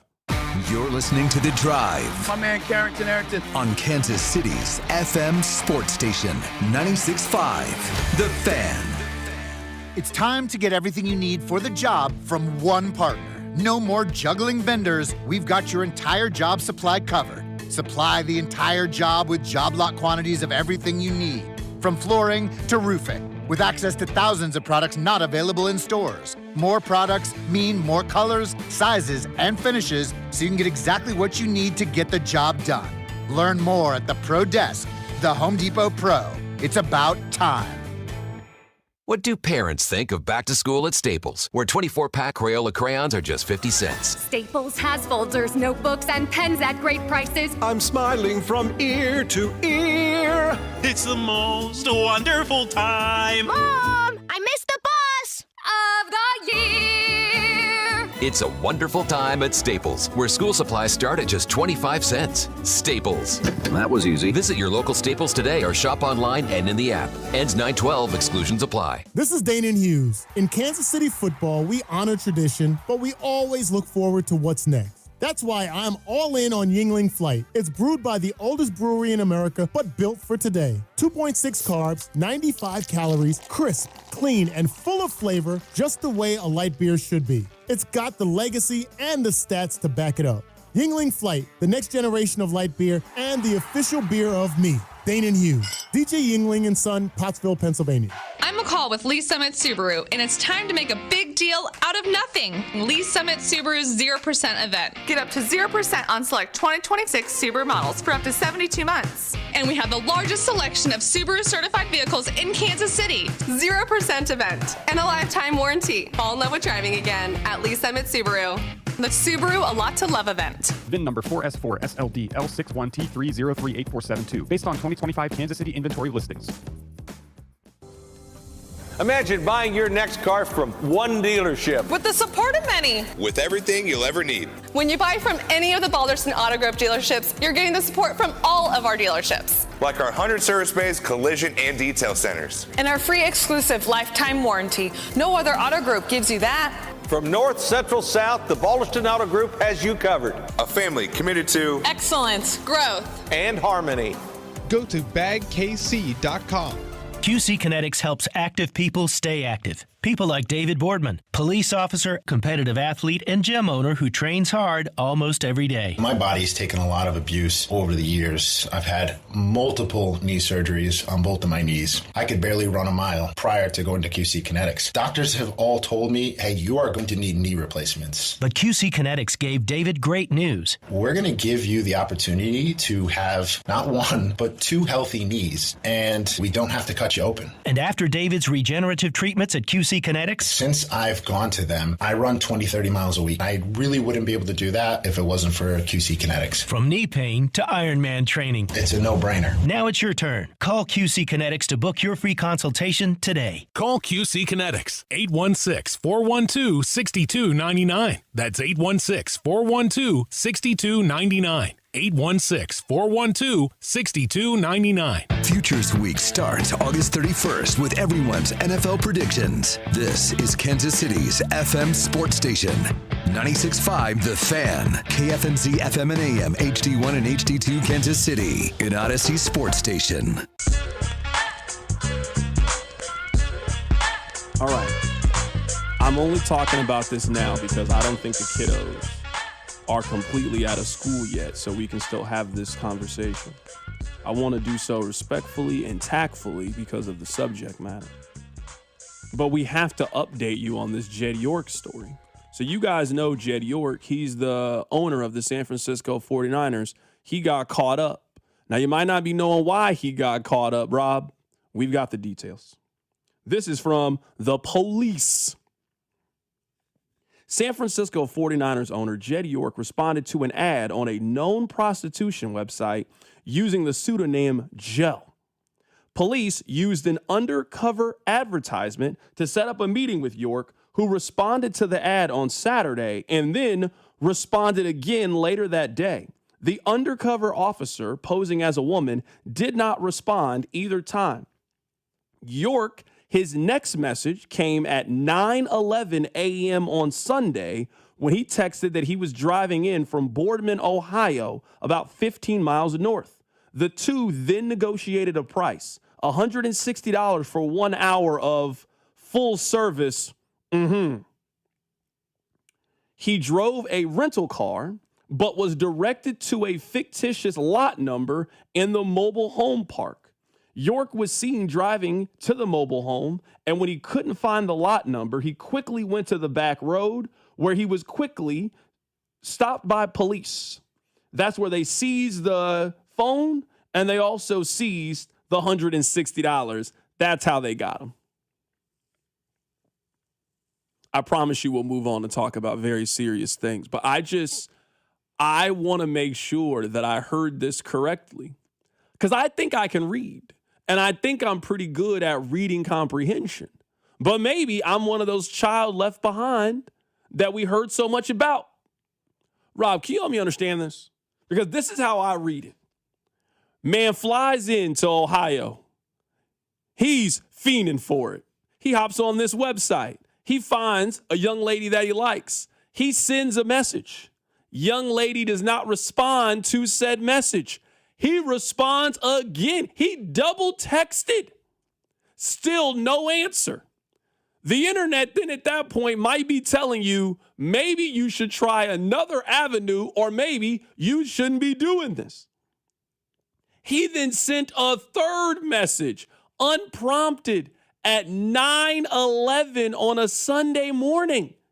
Why are you not watching Meet the Press? Why are you not watching Sports Reporters? Why are you not getting ready for Sunday school or to take your mom to brunch? 9:11 on a Sunday? He's trying to set up a little rendezvous. At this point, it didn't sound like the cops wanted to arrest you that bad. You sent 2 messages and they were going to let it slide. But then when they saw you send a message at 9:11 on a Sunday morning, they said, oh, we got to get him. They then give you the fake address. You pull up in an Avis rental. You were the driver. You pull up in the Avis as a billionaire. You then realize you get a fake address. At that point, your antennas had to be going up. Hey, they didn't respond. Then they agreed on a price. It got me to come here. There is no address what they're talking about. Like, there had to be that oh snap moment for Jed York. And then quickly, you see the cherry tops and the boys in blue. And next thing you know, you're talking to Chris Hansen and they got you in cuffs. Rob, this might be first team Mr. Nasty. I mean, this ain't Deshaun Watson levels. I don't want to put you on that. He is the Mr. Nasty, but we got to hand you a nasty award. 9/11 on a Sunday? On a website? Under a fake name? With the Avis rental? Pulling up to the fake address? Rob, did I read that correctly? I'm just saying, text line. Rob, did I misunderstand what I just read there? Is that not how you read it, how I set it up there? Is that not what we now think happened with the owner of the San Francisco 49ers? That is how it hit my ear when you're describing it. Now listen, this is not the worst thing he did, but it definitely something I've noted. He texted this fake woman 3 times? Twice to no response? First off, he double texted twice to no answer. And then woke up Sunday. He couldn't get Amber off his mind. He was so mad that she hadn't responded twice that he was like, I am meeting up with this woman, period, end of discussion. What are you doing, Jed York? What are you doing? Someone on the text line says, was the undercover officer a woman or just a man posing as a woman? The sentence gets confusing. I don't necessarily think it matters, but the sentence says the undercover officer posing as a woman didn't respond either time. So I don't know. This could be another female officer that is pretending to be this specific woman to lure Jed York to the spot, or it could be a man posing. They could have done a stink, which sounds like potentially happened to him. When do you think, you said his antenna should have gone up. When do you think it did? Do you think it's when he pulled up in an Avis rent-a-car into a trailer park? He was like, I may have made a mistake? I don't know the answer to this. I also saw a story the trailer park owner is coming out and saying this was not an actual place where people rendezvous. It was just, of course. Yeah, because the owner of the trailer park doesn't want Jed York sullying the good name of the trailer park. Somebody says, don't act like, you don't wake up. And you know what? What I'm trying to, nobody can still explain to me, you are worth $8.5 billion. Billion with a B. Why you are on a internet website, double texting sex workers. You woke up at 9 o'clock in the morning and sent a third message and are now negotiating price with this woman on your personal cell phone. You get in your rental car and then drive to the trailer park. I will never understand that. This wasn't even like, you didn't even like, I have more information. You want more of the information? According to the report, a text message showed that York's phone was the one that he used to set up the meeting. The police seized the phone and took his cash. York, who is from the area, had an Ohio's driver's license. During the text exchange with the undercover officer, he said that he had a California phone number because he used to live there, but that he doesn't live there anymore. He did get his cell phone back. It's good to know. But the task force is keeping the $160. He also has now been sentenced to 2 days in jail and fined $1,100. This is what I think they should do to Jed York. What I think they should do. I think they shouldn't fine him. Give him back his $160. The next time they have an owner meeting and they're talking about anything, and Clark Hunt stands up and he speaks. He says his piece. Art Rooney, the Mara family, the owners say their piece. I want one owner to say, hey, we actually got one more thing of business. Oh, what is it? And then I want you to go up there and I want you to show his mugshot. And I just want all the other owners to just start laughing at you. I'm not mad that you paid for it. I'm really not mad. That's not even the funny part to me. I don't want you guys to think that that's what I'm condemning them for. I'm mad because you did it in such a sloppy way. Sometimes you're not mad that your kid did something wrong. You're just mad like, you think I'm that stupid that you think that caper was going to work on me? You're appalled. You're offended that your 12-year-old would try something like that. How stupid do you think I am? You think I was going to fall for this signature thinking it was your teacher's? Look at this. You wrote it in crayon. How'd you think I was going to fall for this? That's what I'm mad about with Jed York. If you was going to get you a little late night, early morning loving, there wasn't a better way than doing this. The universe at every single sign tried to let you know, hey, dog, this might be a bad idea. Maybe you shouldn't do this. You use your cell phone. You drove in your car. You set up the website. I mean, this is what Chris Carter was talking about when he was talking about having a fall guy. At least you could have hired somebody else. You go scope out the scene. You go pick her up. You bring her to a hotel. Let's make sure everything's on the up and up. So if the cops get you, they got you. They don't got me. Nobody cares if this person gets arrested. The headline is I got arrested. What's the point of having $8 billion if you can't even have your man go set up the shenanigans? This is bad, bro. I'm serious. This is bad. I'm with the text line. This can't be your first time. Your first time in danger, getting in these kind of situations, it ain't going on the website to pull up to Cheryl's trailer park. This is unseemly behavior is what it is. This is flagrant. They got to take a draft pick away from San Francisco. That's what they got to do. They got to take a draft pick away just for this happening. I mean, it is. This is nuts is what it is. It's nuts. Is this one worse than Robert Kraft's story? Like, as a black guy for the league? Yeah, I mean, the Robert Kraft story to me, I mean, I know we like to kind of poke fun at the Robert Kraft. I mean, I think the Robert Kraft I think it was kind of known where you go for a little happy ending. He paid his money to go to the happy ending spot, get a little massage, and next thing you know, the boys jumped out and arrested him. I mean, I don't know if he was out here. I don't know if it's that egregious to me, at least how I remember the story about Robert Kraft. This is way worse than what Robert Kraft did. Way worse to me. So I don't know, man. I don't know. Somebody said, what does this have to do with football? It doesn't, other than it's the owner of the team. This has nothing to do with the games on Sunday. I just want to talk about it because I think it's funny. So just want to update you on that. We try to update people on the stories. And hopefully Jed York, I mean, at least we know his wife's not going to be mad. He got divorced. So, I mean, you didn't cheat on anybody, for sure. So I did make a Mr. Nasty team.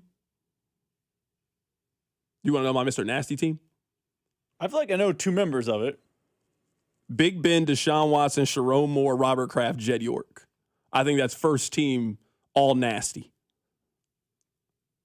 You tell me if you think somebody else should be on all nasty, but I think that's the team.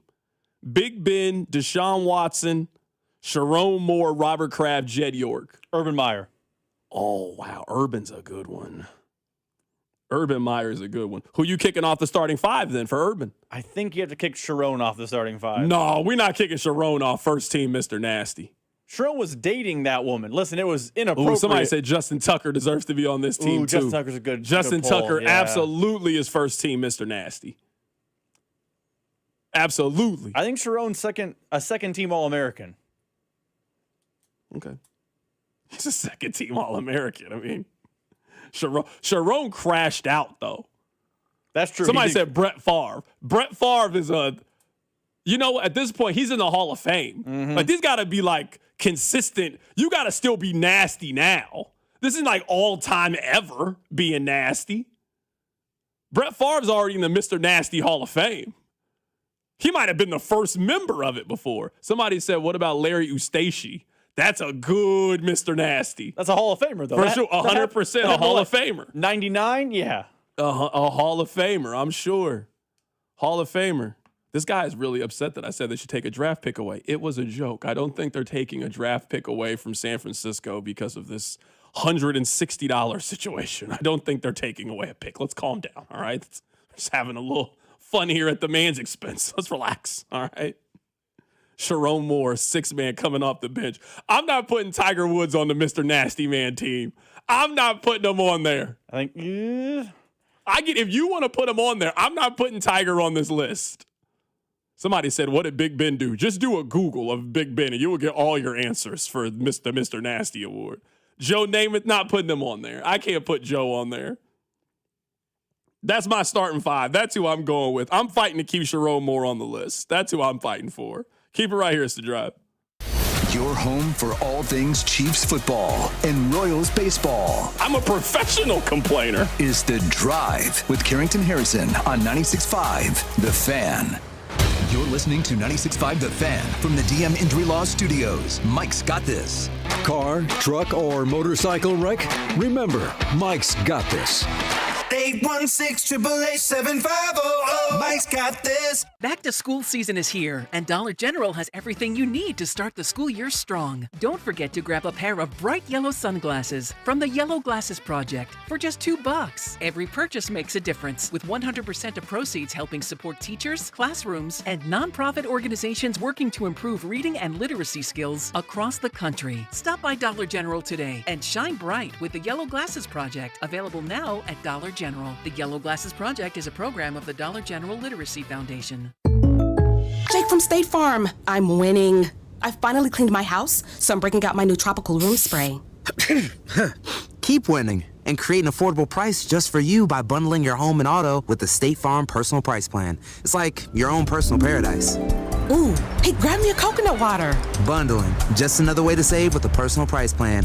Like a good neighbor, State Farm is there. Prices are based on rating plans that vary by state. Coverage options are selected by the customer. Availability, amount of discounts and savings, and eligibility vary by state. Hey, it's Bob Fesco. Are high-interest credit cards and rising bills stressing your budget? You pay every month, but high interest makes getting ahead feel impossible. Your home's equity can help. A refinance with Golden Oak Lending consolidates debt into one manageable monthly payment, giving your budget room to breathe. Get a free mortgage checkup today. Call 913-890-GOLD or visit goldenoaklending.com. That's 913-890-GOLD. It's Golden Oak Lending, MLS 114937. Steve here with Connolly Plumbing Solutions, your neighborhood plumber. We have our sump pump special going. $200 off a main pump, $400 off a battery backup system. Call Connolly at 913-768-7676 or visit ConnollyPlumbingSolutions.com. This summer, Casey's has 89-cent medium fountain and new Frostbite by Casey's drinks. But if you don't have 89 cents, you could check your center console, dig between your couch cushions, ask Grandma for $1. Or just use your credit card. 89-cent medium Frostbite by Casey's or fountain drinks at Casey's. All summer long. Restrictions may apply. See store for details. Man, I should not have tried to handle this car wreck stuff myself. Why? Insurance keeps calling. I gotta find a body shop, rental car, doctor's appointments. Now they're asking for a bunch of other things. Dude, why are you trying to do this yourself? Call the Car Crash Kings. That's literally what they do. You worry about getting better. They deal with the insurance, the paperwork, the calls, all of it. Hurt in a car wreck? Don't do it yourself. Call the Car Crash Kings. It's what we do. The choice of a lawyer is an important decision and should not be based solely from advertisements. On Reddit, true crime doesn't come from journalists. It comes from the victims, the witnesses, and sometimes the suspects themselves. Every Tuesday on Crimes of Reddit, we read these posts out loud. I'm Sabrina Dianaroga. And I'm Alexis Linkletter. One of us brings the story, the other goes in blind, reacting in real time, just like you. New episodes drop every Tuesday. Listen to and follow Crimes of Reddit, available now wherever you get your podcasts. You know that Big Bargain detergent jug is 80% water, right? It doesn't clean as well. 80% water? I thought I was getting a better deal because it's so big. If you want a better clean, Tide Pods are only 12% water. The rest is pure, concentrated cleaning ingredients. Oh, let me make an announcement. Attention shoppers, if you want a real deal, try Tide Pods. Stop paying for watered-down detergents. Pay for clean. If it's gotta be clean, it's gotta be Tide Pods. Water content based on the leading bargain liquid detergent. You're still glowing, flirting, grooving. You've still got it. But your immune system weakens as you age, making it harder to fight illnesses like pneumococcal pneumonia and RSV. Vaccines are a key part of any health routine. and can help protect you from getting really sick. Ask your doctor or pharmacist which vaccines you need. See more at PfizerForAll.com. Sponsored by Pfizer.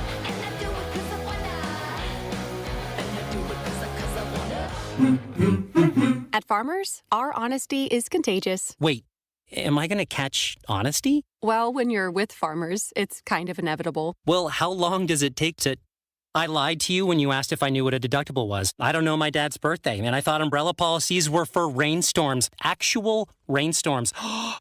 I have it, don't I? You don't just have honesty. You have Farmers. Bum, bum, bum, bum, bum, bum. Learn more at farmers.com. Underwritten by Farmers Truck or Fire Insurance Exchanges or Affiliate. Products not available in every state. Chiefs coverage sponsored by Park & Go. Your home field advantage for airport parking. Sun, sand, and stress-free travel start with Park & Go. The best deal on airport parking. Keep your car cool with all covered parking and enjoy fast shuttles right to the terminal. Reserve your spot now at bookparkandgo.com. Park & Go, family-owned, customer approved. Here's your traffic report on 96.5 The Fan. Brought to you by SWL Injury Law, the Car Crash Kings. It's what they do. Visit SWLinjurylaw.com. That stalled semi at front, 35 southbound at front, okay, looks to be gone. I still see some folks that are tapping their brakes there, maybe just a little bit of onlooker delay, some residual from that stall. But we've got now a broken down vehicle, right lane blocked, K7 as you approach 70. I'm Val with traffic on 96.5 The Fan.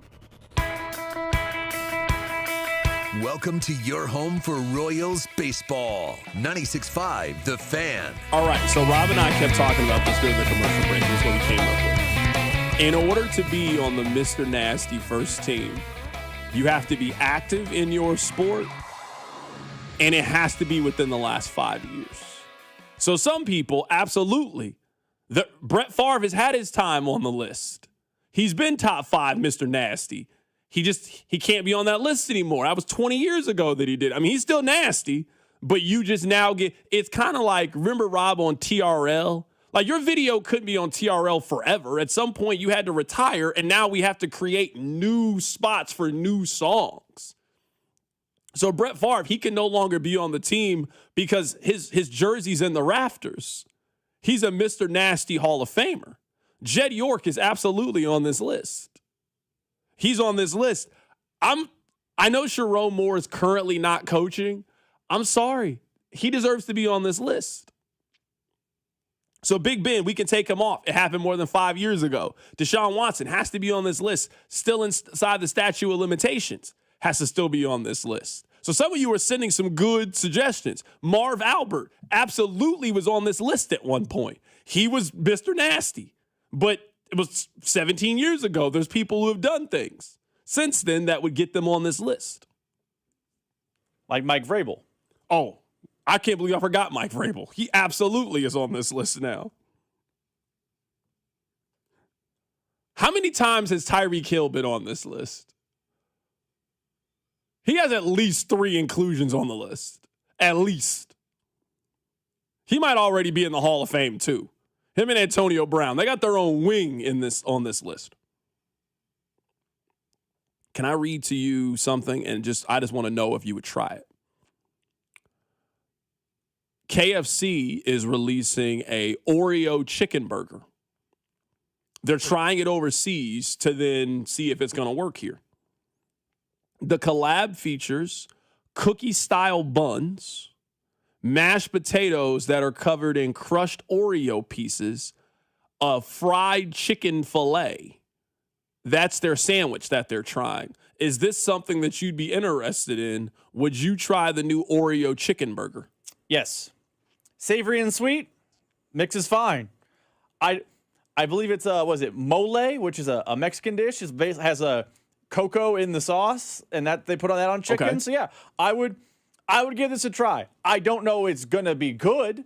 I don't know it's as solid as a mole, but I would try the Oreo KFC fusion sandwich. Yes. Are you interested in giving the Chick-fil-A chicken and waffles a try? So they actually introduced that yesterday. So your favorite Chick-fil-A, whichiver one you go to, in the morning time, they now have chicken and waffles, and they are going to have it from August 24th up until November 14th. It's going to be one of their seasonal items. Now, let's see how it goes. I mean, this could obviously go very well, and they just add it full-time onto the menu.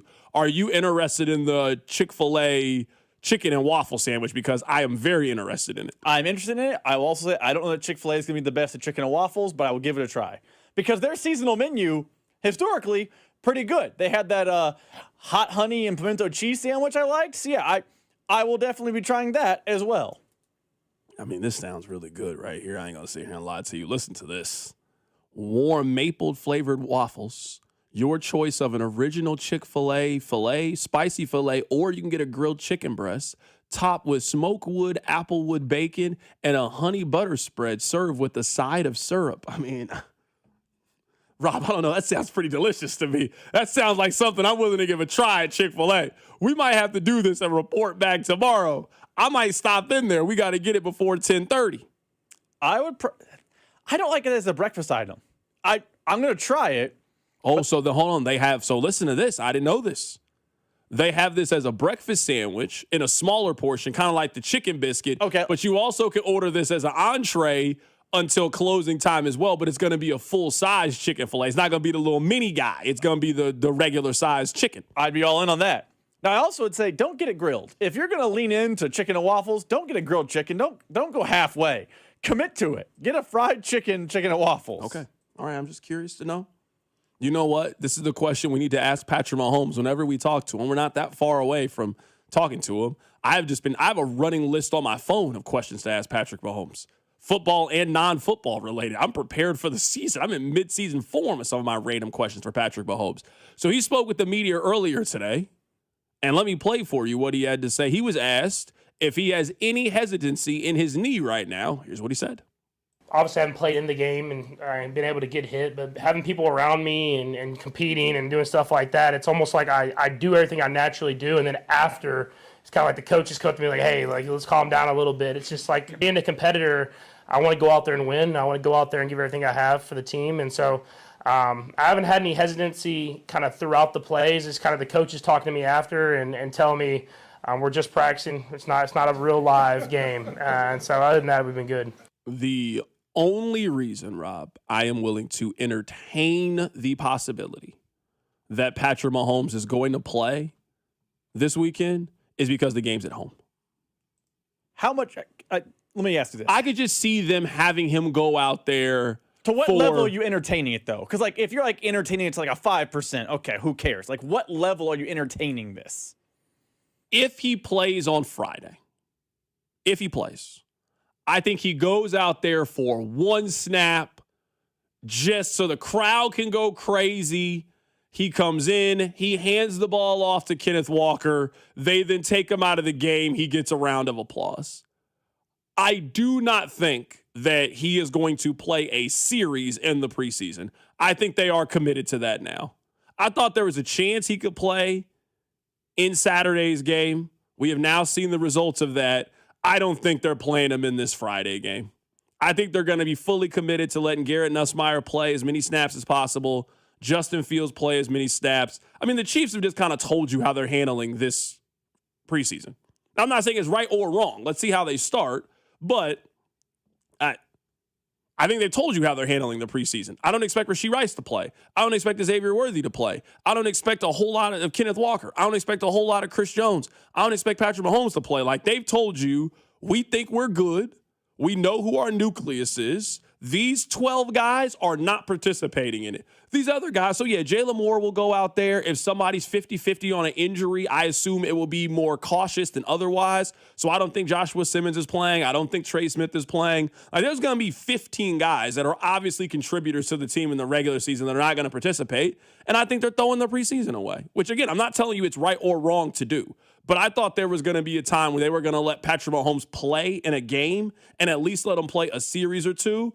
I have now moved off of that opinion. I do not feel Mahomes is going to play in the preseason. I don't think Mahomes will play in the preseason, and I also still don't think that's a very good idea to not play him in the preseason. But I don't think they're going to do the one snap. Like, they did that once with it was the year that Len Dawson passed away. And remember, Mahomes came out, took a snap. They did the accordion huddle, I believe is what it called.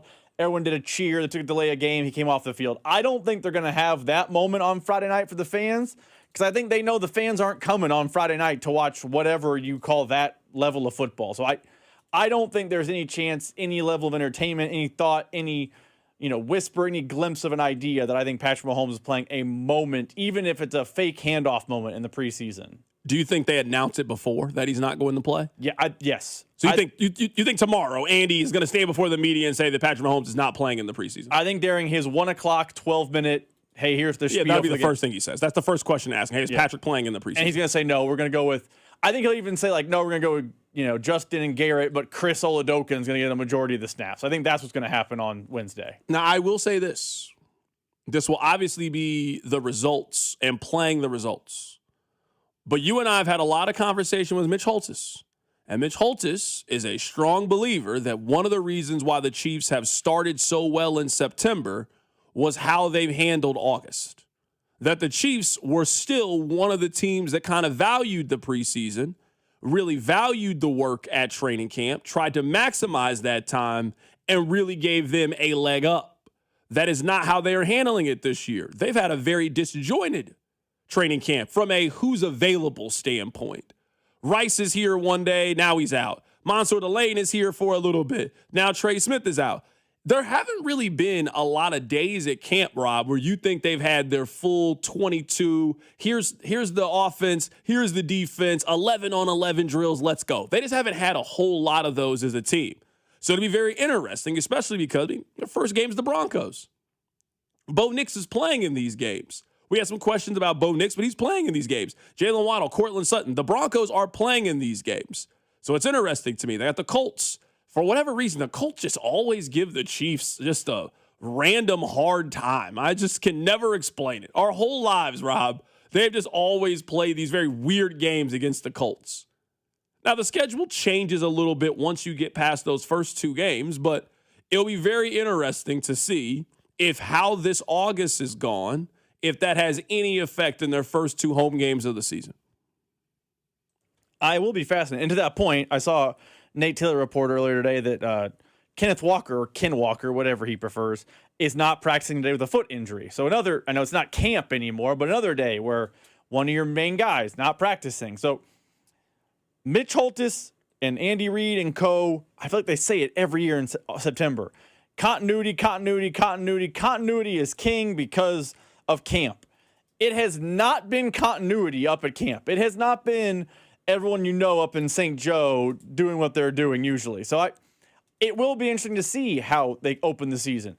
And they have an early bye week, so they kind of have to hopefully hit the ground running and then kind of reset and make a long haul. So I will be interested to see how the Chiefs come out of the gate because it will be very different than years past. I want to play one more Patrick Mahomes quote for you guys. This is him, and he was talking about how they have gotten the work in practice and how he feels about it.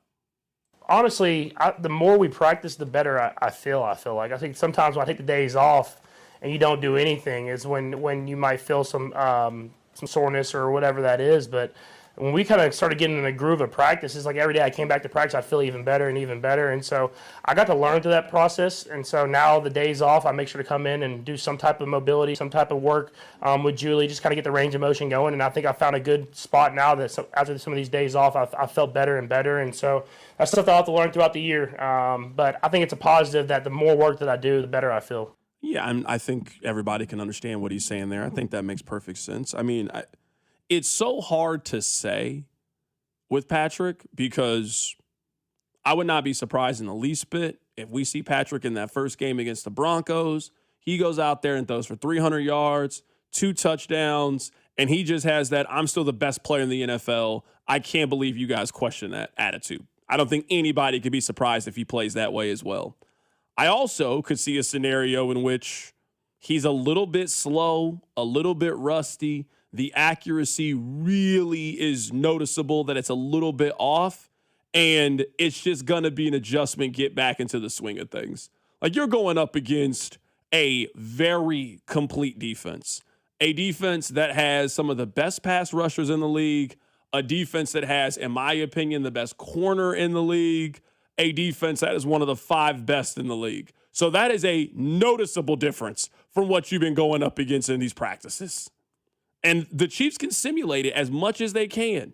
You cannot simulate Nick Bonito with Felix Anudike-Uzomah. You cannot. We all think Mansour Delane is a very good player. He ain't Patrick Surtain right now. So just having those differences and just so I can see it going either way. That's why I think the first game of the season is so interesting. I think it might honestly be the most interesting game in week one in the entire National Football League when you think about what it means and the storylines that are there on both sides. So I don't think he's going to play in the preseason. I would like for him to play a series or two, but I just don't think that's how they're going to play it. And ultimately, based on the results, we'll see if we were right or wrong and how they've handled the preseason. I agree with you. I don't know what to expect in week one. I also think are they going to be a little more, are they going to be as creative, fun, and different in week one as they usually are? Because, usually one of the staples of Andy Reid early in the season is, I've heard Bing say it, he's had a long offseason to tinker and, find out what you do poorly and adjust. And, he just spent 365 days in the lab and he's great off the bye because of this and that and the other. Man, he hasn't had that in a game setting to kind of tinker with. He hasn't had his regular offensive line to kind of play with. He hasn't had his full complement of weapons. I think if you said, Rob, you have to pick, I think the offense is going to be not great, but not bad. I think it'll just be fine in week one. And I think it's going to be relatively tame in the world of creativity. But I could also see a world where Andy Reid's just been, quote, in the lab for a while and tinkering and doing all this stuff. But I just can't imagine that scenario playing itself out in week one.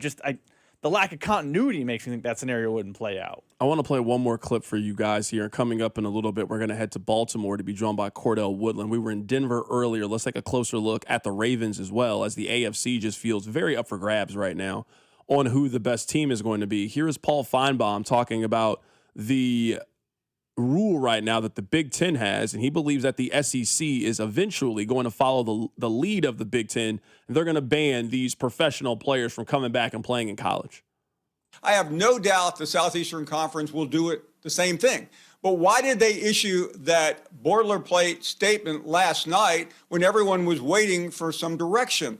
It's very simple. We don't allow it. We're not going to permit it. And if you do it, and we're talking to you, Lane Kiffin, primarily, we're going to take punitive action. What does that mean? That means fines, which won't affect anything because LSU is their own nation down there. They don't care what anybody else is doing, and they have all the money they can apparently get because they have a $50+ million roster. But they could threaten Lane Kiffin with suspension. They could threaten the school with forfeiture. And I have no doubt that they will act today, but I think they missed the boat last night. The Big Ten leaked that story, clearly knowing what was happening around college football today. And that's the statement you make. Now, whether you can back that up, whether you'll litigate it, of course that will happen. But I like what the Big Ten has done, and I do not like the SEC issuing a statement. And at the very end of the statement, Evan, they put in a plug for the United States Senate to do their job, which they have been unable to effectively do now. And I'm talking about the entire world of college athletics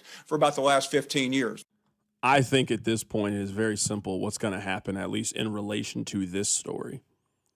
I think the story is about to go away very, very quickly because the pressure is now on from the Big Ten.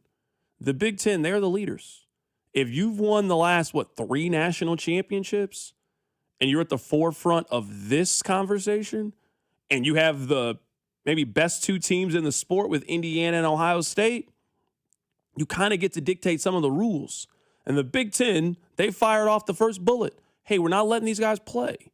They also have a penalty in place. Your rules are only as good as the penalties and what happens if you violate the rule. So, violation of the Big Ten rule will result in a coach suspension for 50% of the remaining games and also an institutional fine. So we've given you the guidelines. If you play a player who has signed a professional contract, was on a professional roster, or has declared for the draft and did not withdraw, he is now ineligible. And if you play him, this is how we as a conference are going to deal with it. That's what we need more of. The NCAA cannot enforce any of these rules. You know who can enforce these rules? The Big 12. Hey, you're in our conference. Just like if you live in a subdivision, you live in our subdivision. You have signed up for these rules. I don't care what they do in their subdivision, but if you live here and you pay your these are the rules that we're following if you live here. And that's what I think these leagues need to do. They've talked about breaking off from the NCAA and creating their own conference. This is the perfect way to start doing it. Start enacting your own rules and enforcing them when one of your member schools violates the rule. So, yeah, if you play one of these guys, you're suspended for half of the games you guys have left, and we're going to fine you. And I'm guessing it ain't going to be a small fine because we already told you, no, don't play these guys. Good. I like this. We need more of this. Let's start doing more of this in the NCAA. I want more rules implemented in the sport, and I want more of them to start following them. Or just like in the NFL, we take away draft picks. We fine you. You get disciplined if you violate a rule in the National Football League. That's what keeps everybody honest and everybody fair and everybody balanced. Coming up on the other side, we'll head to Baltimore, Maryland. Keep it right here. It's The Drive. You're listening to The Drive with prominent Mizzou fan Carrington Harrison. I support Kansas. I want Kansas to win. On 96.5, The Fan. Chicken and waffles, a cozy combination. Chick-fil-A's got chicken and waffles. Sweet and savory together in a brand new way. Whoa. Introducing Chick-fil-A's new chicken and waffles. Crispy chicken between two maple-flavored waffles with bacon and honey butter spread served with syrup. Available all day long. Chicken and waffles. Right now at Chick-fil-A. Order chicken and waffles all day at Chick-fil-A. Menu switches from breakfast to lunch at 10:30 a.m. Someone had a birthday. Yep, 50. Can't believe it. 50 years of wisdom. Great segue. We have a health reminder from the CDC. Pneumococcal vaccination is recommended for adults 50 or older. Says here, we're over 6 times more likely to be hospitalized with pneumococcal pneumonia than adults under 50. I don't love those odds. Same. Look what I found. Pfizer's Prevnar 20 is proven to help protect adults against pneumococcal pneumonia and invasive pneumococcal disease in just 1 dose, and millions have already gotten it. Continued approval may depend on a supportive study. Don't get Prevnar 20 if you have a severe allergy to its ingredients. A weakened immune system may lower your response. Common side effects include injection site pain and swelling, fatigue, headache, muscle, and joint pain. For full prescribing information, please call 1-855-213-2138. Visit Prevnar20.com or talk to your doctor or pharmacist. I'm on Prevnar20.com now, scheduling my appointment. Good idea. And happy 50th. This is the story of the one who keeps multiple buildings running smoothly day after day. Plumbing that flows, HVAC that hums, cleaning supplies that keep surfaces sparkling. That's why she counts on Grainger. With easy reordering online and 24/7 support, Grainger helps her keep the products she needs on hand. So shelves stay stocked and buildings stay ready. Call 1-800-GRAINGER, click Grainger.com, or just stop by. Grainger, for the ones who get it done. It's Chiefs season at Harrah's Kansas City. Every Saturday in August, the excitement kicks off at 6 p.m., where every 15 minutes until 10 p.m., one lucky guest will win up to $2,000 in free play. Then at 10 p.m., one grand prize winner will score a pair of Kansas City season tickets. Wear your red, bring your lucky game day spirit, and join us every Saturday in August at Harrah's Kansas City. Big prizes, big excitement. Don't miss your shot to win. 21 or older to gamble. Know when to stop before you start. Gambling problem? Call 1-800-GAMBLER. And Doug. Limu and I created a trick to help you remember that you can customize your car insurance and save with Liberty Mutual. You see, the shirts Limu and I wear are yellow, and yellow is the color of lemons. And lemons grow on trees, and trees provide oxygen. And oxygen helps us breathe, and breathing is how you live. And you can live more life when you save money by customizing your car insurance. I agree, Limu. It's really quite simple. Only pay for what you need at libertymutual.com. Liberty, liberty, liberty, liberty. I'm McCall with Lee Summit Subaru, and it's time to make a big deal out of nothing. Lee Summit Subaru's 0% event. Get up to 0% on select 2026 Subaru models for up to 72 months. And we have the largest selection of Subaru certified vehicles in Kansas City. 0% event and a lifetime warranty. Fall in love with driving again at Lee Summit Subaru. The Subaru A Lot to Love event. VIN number 4S4SLD L61T3038472. Based on 2025 Kansas City inventory listings. Imagine buying your next car from one dealership. With the support of many. With everything you'll ever need. When you buy from any of the Balderson Auto Group dealerships, you're getting the support from all of our dealerships. Like our 100 service bays, collision, and detail centers. And our free exclusive lifetime warranty. No other auto group gives you that. From north, central, south, the Balderson Auto Group has you covered. A family committed to excellence, growth, and harmony. Go to bagkc.com. I love days like these at the pool, but my moderate to severe plaque psoriasis can sometimes take me out of the moment. I'm ready to make a splash with clearer skin thanks to Skyrizi, risankizumab Riza. Skyrizi is a prescription-only injection for adults who are candidates for systemic or phototherapy. At 4 months, most people saw 90% clearer skin when measured from head to toe, and many were even 100% plaque-free. People also saw significant improvement in psoriasis symptoms of pain, redness, itching, and burning. Don't use if allergic to Skyrizi. Serious allergic reactions, increased infections, or lower ability to fight them may occur. Before treatment, get checked for infections and tuberculosis. Tell your doctor about any flu-like symptoms or vaccines. Now there's nothing on my skin thanks to Skyrizi, and that means everything. Ask your doctor about Skyrizi, the #1 dermatologist-prescribed biologic in psoriasis. Visit skyrizi.com or call 1-866-SKY-RIZI to learn more. For 75 years, Kansas City families have trusted Anthony for comfort, safety, and dependable service. Thank you for trusting us with your house keys. Anthony, in your home for 75 years. Tune in for the Fan Club Fridays at 1 o'clock with Cody and Gold, presented by Circus Sports. Want your shot at $30 million in guaranteed prizes? Enter one of Circus Sports' premier football contests. Visit circusports.com for details. Enter in Nevada. Play from anywhere. 96.5 The Fan. Here's your traffic report on 96.5 The Fan. Brought to you by SWL Injury Law, the Car Crash Kings. It's what they do. Visit SWLinjurylaw.com. Okay, Kansas side of things, I see a lot of red. This is a broken down vehicle. Right lane is blocked, K7 south. As you approach 70, you're going to want to scoot to the left through here. I'm Val with traffic on 96.5 The Fan. You're listening to The Drive with Carrington Harrison on 96.5 The Fan and the Odyssey app. Let's head to the phone lines right now to be joined by Cordell Woodland. He covers the Baltimore Ravens. Our conversation started with what's the tone, what's the vibe, what's the energy right now around Baltimore? They got a new head coach. Optimistic, energetic, fresh. There's a lot of good right now. We're in the honeymoon phase. You know, new coaching staff, first time in about 20 years. Ravens have a new head coach. He's younger.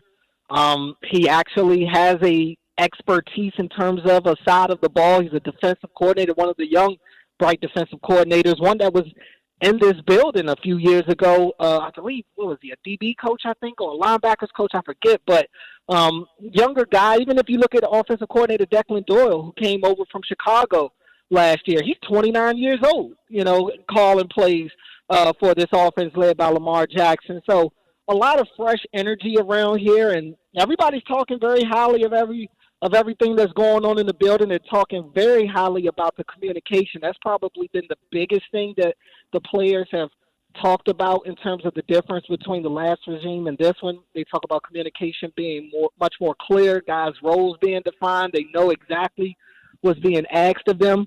But again, we're in a honeymoon phase. You ask me again in November. For sure, and that makes a lot of sense. I like the Jesse Minter move for this reason. I mean, we saw for a long period where I thought the strategy was go get one of the young whiz kid offensive minds. I think Seattle just showed you that you could potentially go in a different direction with Mike McDonald.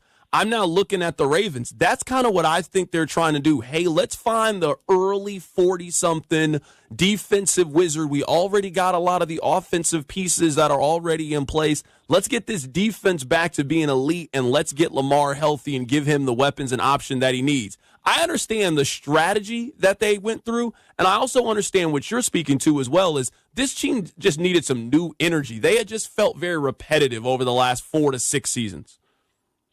Yeah, I mean, I think the issue with John and, you know, really John's time over this team, it just ran its course. I think it's nothing more than that. I think it got stale. and the message wasn't reaching the guys the way that it used to. And, you know, you start to see too many of these fourth quarter collapses, too many bad losses in January. They haven't been able to reach the Super Bowl yet with Lamar. So, yeah, I mean, I think, you know, they just wanted something new. And Lamar's still in the process of trying to get another extension done. Next year will be his last true year on his contract.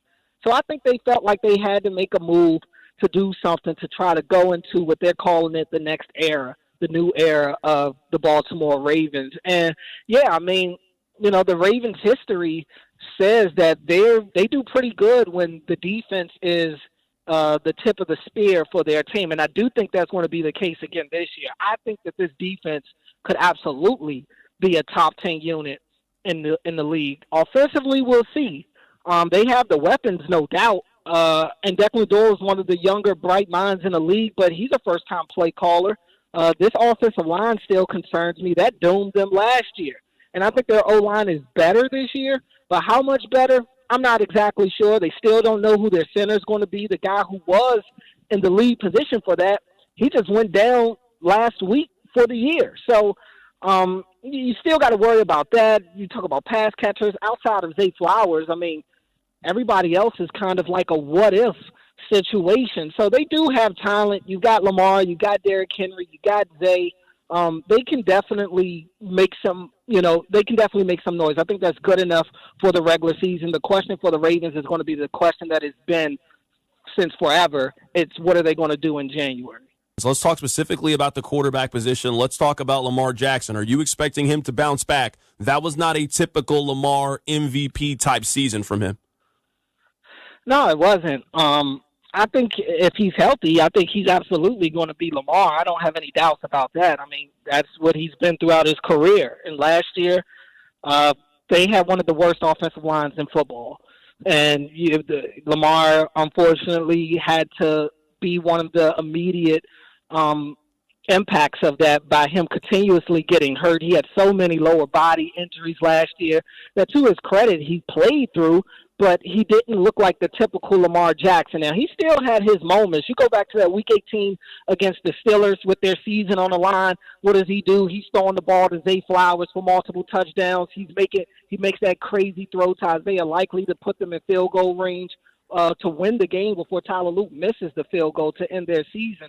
So while he wasn't MVP-esque Lamar, he was, in my opinion, still good enough for them to win games. But again, if you don't have an offensive line, it's tough to have any success in this league. And even for an experienced play caller like Todd Monken, you saw how that offensive line handcuffed him last year. So that's kind of my concerns for a first-time play caller in Declan Doyle. How can he kind of respond if this offensive line isn't great this year? But in terms of Lamar, if he's healthy, I firmly believe Lamar is going to be one of the best quarterbacks in the league again. And history is on his side with new offensive coordinators. He's won 2 MVPs in the first year of him having a new offensive coordinator, and he's trying to make it 3 times this year. Right now, we're taking a closer look at the Baltimore Ravens. Let's stick with the offense here for this question, and we'll move over to the other side of the ball. We're talking about Derrick Henry, who's 32 years old, and at some point I feel like we all keep waiting for that other shoe to drop, and it just hasn't. He has had incredible longevity. He's going to Canton one day as one of the best running backs of his era, one of the best running backs of his generation. Do you like their other weapons? Do you like their other skill position players that they have in addition to Derrick Henry? I love Zay. I mean, how could you not? Zay's a monster. Zay got paid this offseason, and I think he's worth every penny that they gave him. Zay's a dog, and he's one of Lamar's best targets. He's somebody that he trusts 1,000%. Rookie Jacoby Lane, he's been like the camp sensation. He's had a really strong camp. I've been pleasantly surprised with what he's looked like to this point in camp and in the preseason. I do want to see what it looks like in the regular season because, to me, consistency is everything in this league. All these guys can play, but who can do it on a weekly basis? Who can do it on a yearly basis? That's what separates you from everybody else, and that's the question I have about Jacoby Lane. Rashad Bateman, he had 19 catches last year, and he's got some off-the-field stuff going on these days. So I don't really feel that great about him and what he's going to bring, and that has nothing to do with his talent. Rashad Bateman on any given day could look like the best receiver on the field for the Ravens, the way that he runs routes. He has really good hands. I just don't – he's not a consistent player. I mean, the proof is in the pudding. He's had one really strong year, 2 years ago? But like I said, last year, 19 catches in 13 games. That's not going to cut it for any NFL offense. Mark Andrews isn't trending in the right direction athletically. I don't think he's had a strong camp. But Mark has earned the benefit of the doubt that he's a veteran. He's a sure-handed tight end. He's always been really good in the red zone. He's always been a really good safety net for Lamar. So I think he'll be able to play a pretty good role, but I don't know if he's going to be what they need him to be, considering the questions that they do have at pass catcher beyond Zay Flowers. So this offense, to be honest, I'm kind of in wait-and-see mode with them. I think the defense is going to help the offense out a lot with some short fields, low-scoring games, but I don't think that this is going to be the prolific offense that people have advertised it to be, at least in my opinion. Cordell, we've been asking everybody this. I'll get you out of here with this last question. Tomorrow, if your boss said, hey, I need you to fill out an AFC power rankings from the best team in the conference to the worst team in the conference, what team would you put at number one? The best team in the AFC, I might have to – I think Denver right now, to me, is the best team in the AFC. I mean, just talked about them. That defense is one of the best defenses in football right now. They've shown the ability to be able to run the ball. J.K. Dobbins plays a big part into that. But R.J. Harvey, I'm intrigued by him. Bo Nix has been a much better NFL quarterback than I ever thought that he'd be. They added Jalen Waddle. I just like the weapons, and obviously Sean Payton calling the plays offensively. I think Denver is one of the more balanced teams in the NFL, and if Bo Nix isn't hurt in the AFC Championship game last year, they're in last year's Super Bowl. So they will probably be the team that I put at the top, but I'll give you a dark horse. I think Houston is right there. If they can get anything out of C.J. Stroud, I think the Texans are the team representing the AFC this year. That was Cordell Woodland, who covers the Baltimore Ravens. Let's keep this AFC conversation. Rob, there is a theme that I've noticed in asking so many people who they think is the best team in the AFC. I'll share with you what that is. Keep it right here. It's The Drive.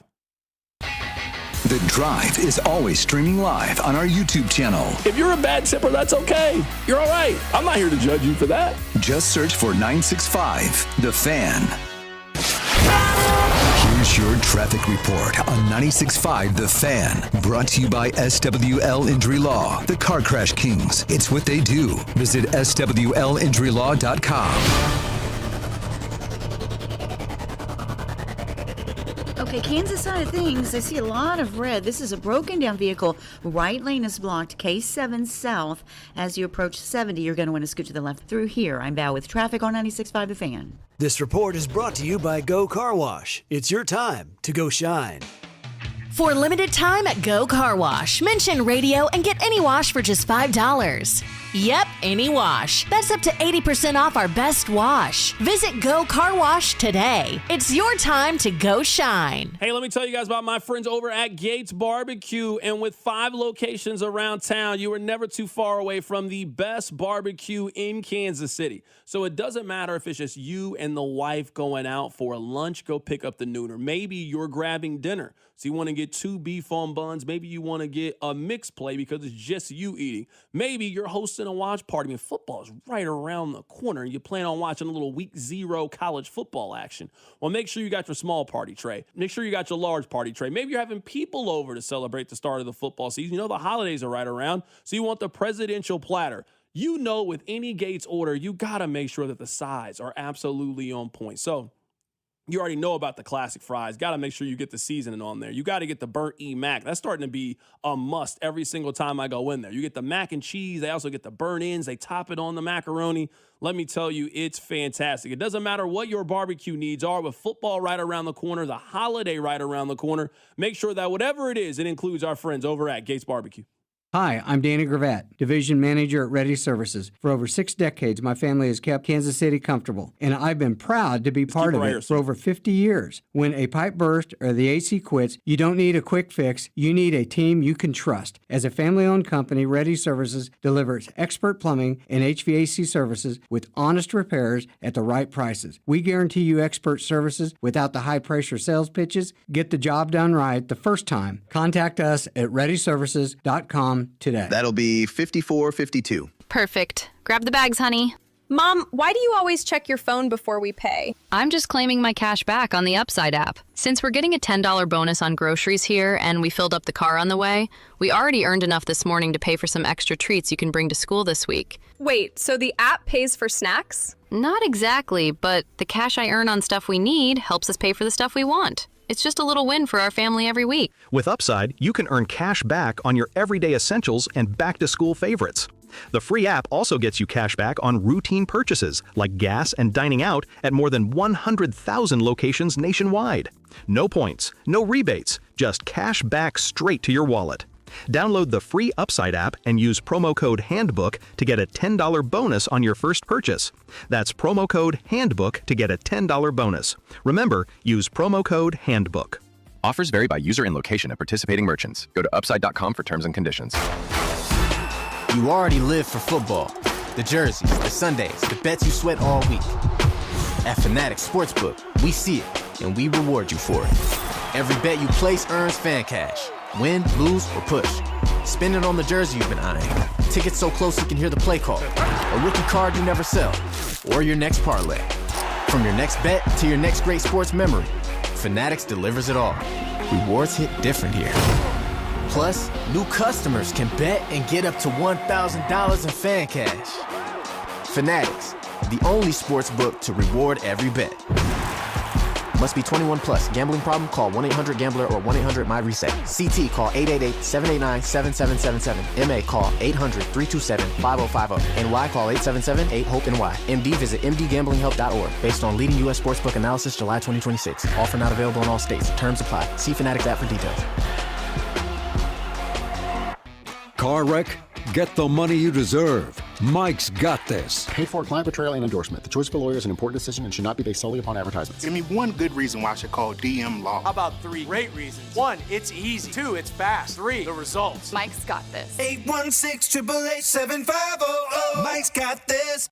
Listen to the Royals and Guardians over on the AM 610 this Friday with Vern's pregame starting at 5 and first pitch just after 6 on your home for Royals baseball. 96.5 The Fan, KFNZ FM and AM HD1 and HD2 Kansas City, in Odyssey Sports Station.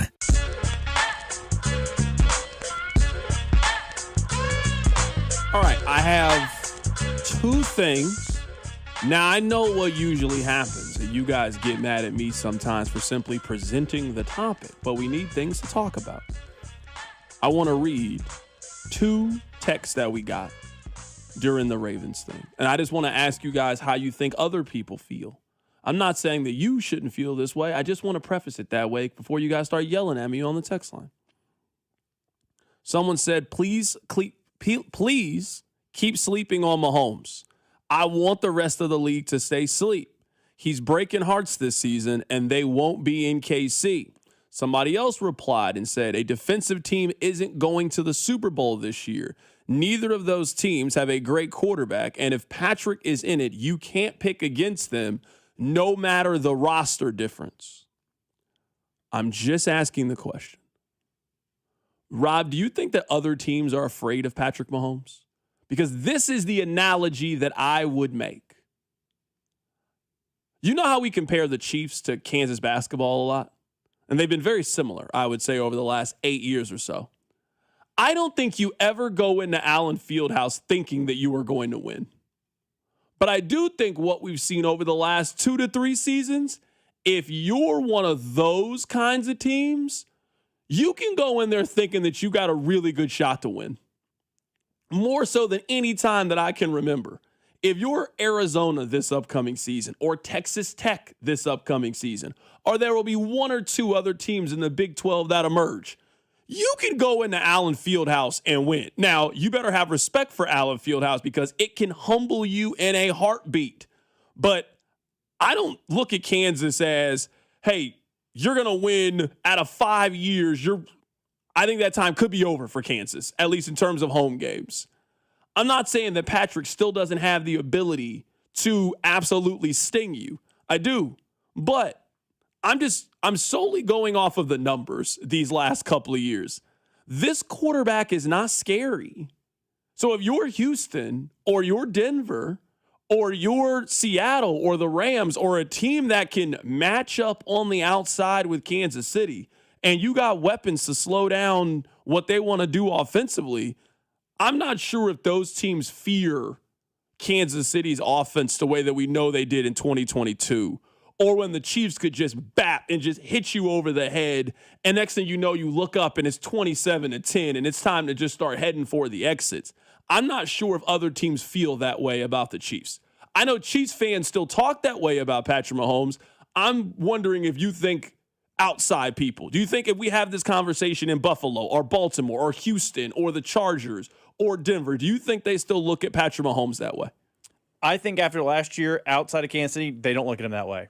Because I think in 2024, the Chiefs made the Super Bowl, but it didn't look and feel the same way it used to. Remember, they had that close win at Carolina. They had to survive and advance with a block kick against Denver at home. It was kind of, chew on your fingernails, survive on the razor's edge type of stuff in 2024.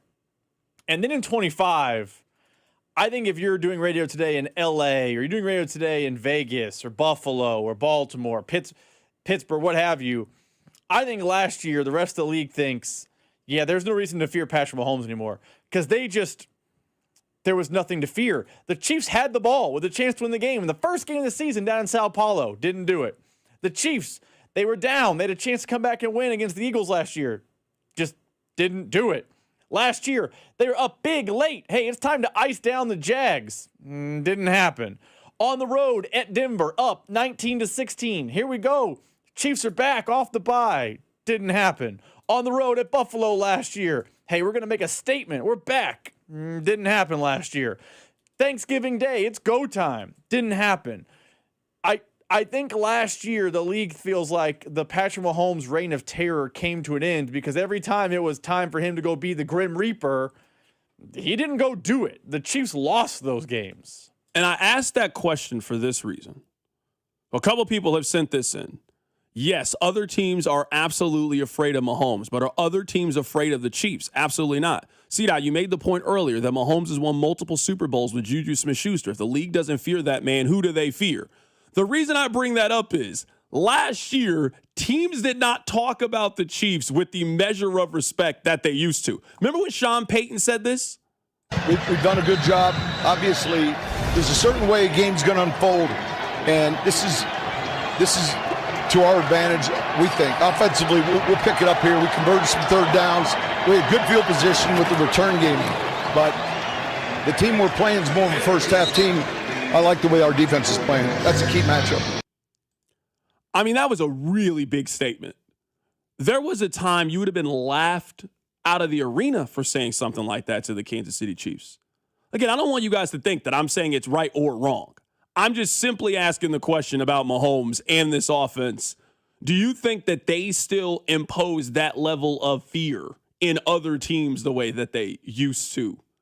Because the text line, and I understand why, the text line still talks about Mahomes like he's the Grim Reaper, like he's the boogeyman, like you want no problems with the Kansas City Chiefs. I want to know if you think the other people feel that way about him. I think there is absolutely a measure of respect. You'll never hear me disrespect Kansas. Kansas is an incredible basketball program. I don't talk about Kansas the way I did 5 years ago. I don't think that's Kansas anymore.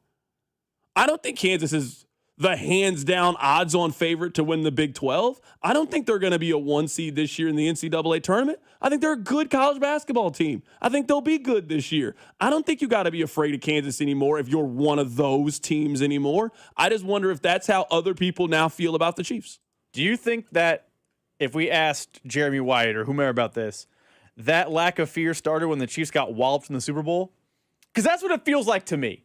it felt like the Eagles humiliated the Chiefs, danced on their grave, and then the rest of the league went, oh, to that quote from Rocky, he's a man, he bleeds. I think the Super Bowl changed people's mindset because up until that point, it felt like, hey, it was kind of survive and advance, but they were still winning games. Then the Eagles did what the Eagles did to the Chiefs, and I feel like the rest of the league went, okay, hold on, they're just regular. They're just like us. I think the aura, as the kids say, disappeared in New Orleans. The Chiefs can earn it back. Yeah, they absolutely. can but I think whatever happened down in New Orleans really showed the rest of the league, oh, they're vulnerable. Let's go get them. And that respect factor started to dissipate. So this part to me is really interesting about Mahomes. And I don't disagree with it. I think it's interesting. Regular season is one thing, but the playoffs is another. He can still single-handedly in your season in a playoff game, so they absolutely fear him. I would be very curious to hear what the conversation is like around Kansas City if they entered the playoffs as just one of the teams. They've always been the team with Patrick Mahomes entering the postseason. Basically, other than the first year that he was there against the Patriots, I think they've been the favorite going into the AFC playoffs every single time. Now, maybe that would end up being the case this year, even if they end up being an 11-6 team, a 12-6 team, 12-5 team, even if they don't win the division. Well, they've won 7 of their last 8 games. They're the hottest team in football going into the season, and you also got that guy 15 on the other side. How teams would kind of have the conversation. I just think it's so weird with some of the conversation we have about the Chiefs because I think it is split between. I think there is a group of people that still look at the Chiefs as being superheroes and flying ahead of everybody else. I think there's a group of people that have accepted that the Chiefs are normal. And I think you see that whenever we have these kind of conversations, Rob, on the text line, you see the difference, I think, in the two crowds of the people that think that no time has passed or people that think the Chiefs' time has passed. I also, and I know we talked about this earlier, but I don't understand this differentiation. So on the text line, they don't fear the Chiefs, they still fear Mahomes. Maybe someone square that circle for me, because that doesn't make sense to me. How can you fear Patrick Mahomes but don't fear the Chiefs? Like, wouldn't the two things work in tandem? Because that is not the only person on the text line is saying this. A lot of people on the text line are saying, I think the Chiefs roster no one fears, but they definitely fear Mahomes. Well, Mahomes is part of the Chiefs roster. I think Mahomes has the biggest effect on the roster of anybody on the team, for sure. I just think the aura is gone for now. Now, go out and wallop the Broncos, and I think it can come back quickly. To your Kansas basketball point, if Kansas basketball this year goes on the road and in Tucson throttles Arizona, you're going to start talking about them like they're Kansas again. The Chiefs need that moment, but for now, they are part of the field. It's not Tiger versus the field anymore. They are part of the field. Yeah, I was just curious. 913-586-7965. I was very interested to hear what you guys thought about that. Let's just keep the segment. We won't break here.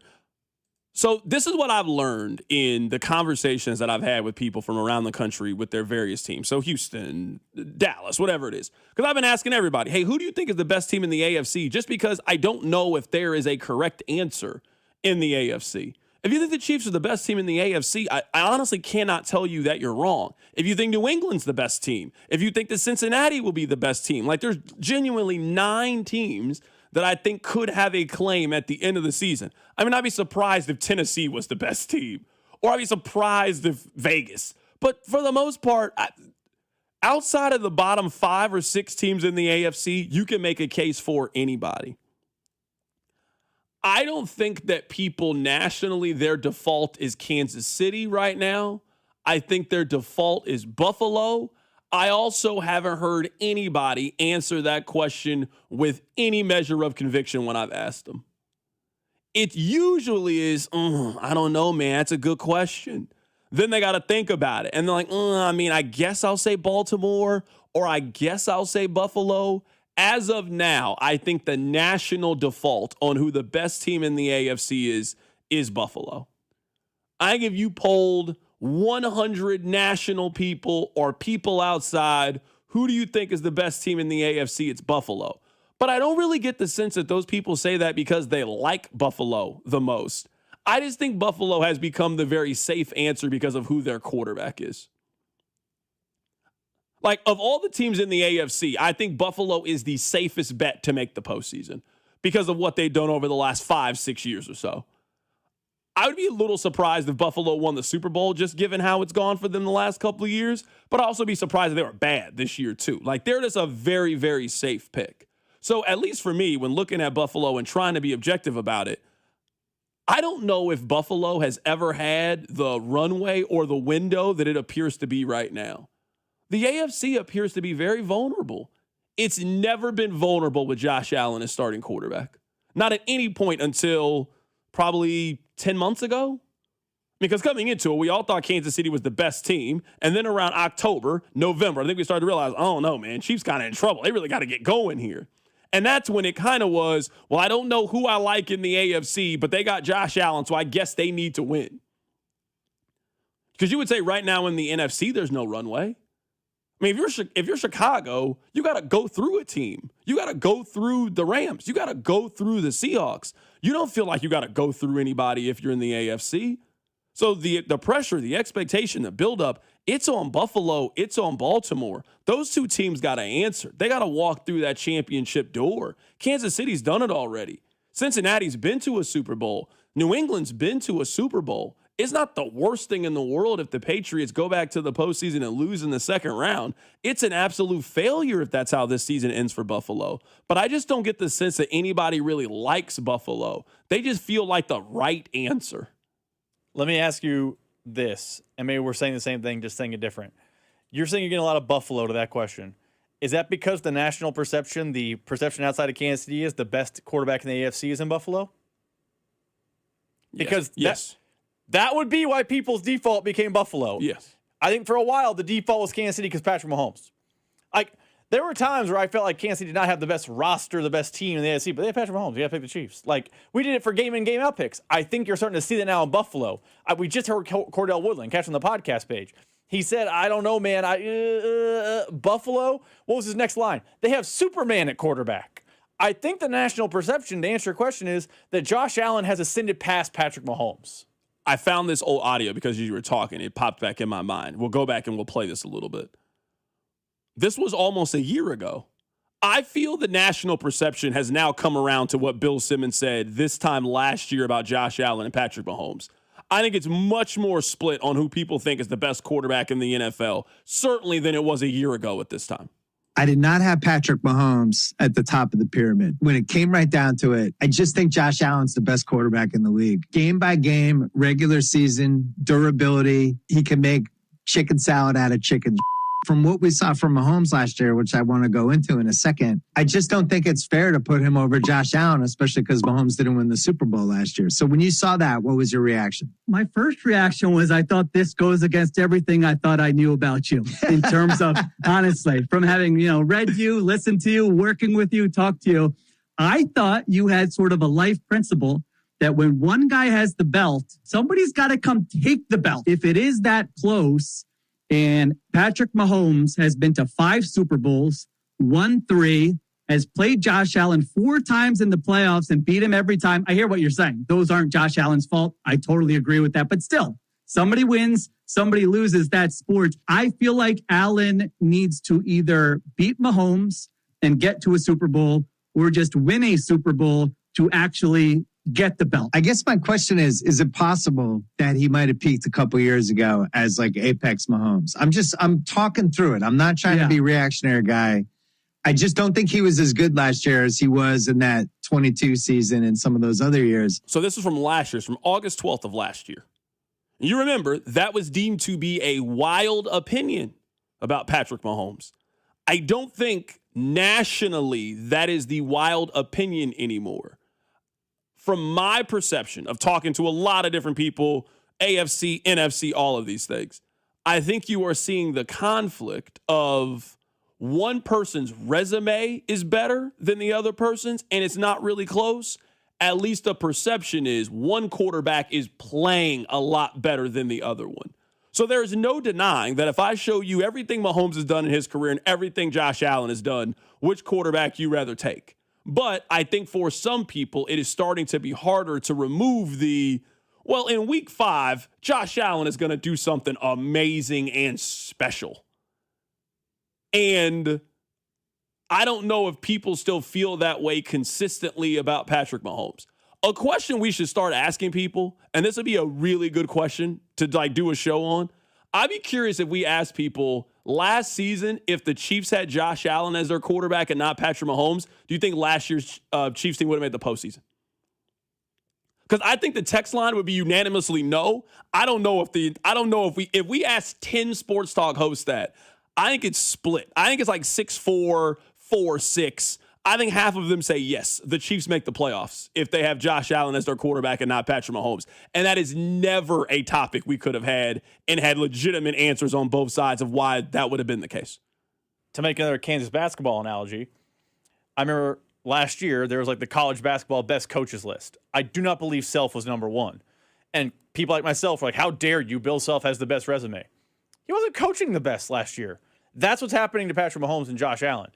No one over the course of their careers would take Josh Allen's career over Patrick Mahomes. Not a soul. People in Buffalo wouldn't take it. But year by year, I think you have to start having the conversation. Because on the text line says, name one thing Allen did better than Mahomes. Basically, every statistic, Allen was better than Mahomes last year. Like, even if you remove the injury, if you say week 1 through week 15, Allen was the superior quarterback at every point in the regular season last year.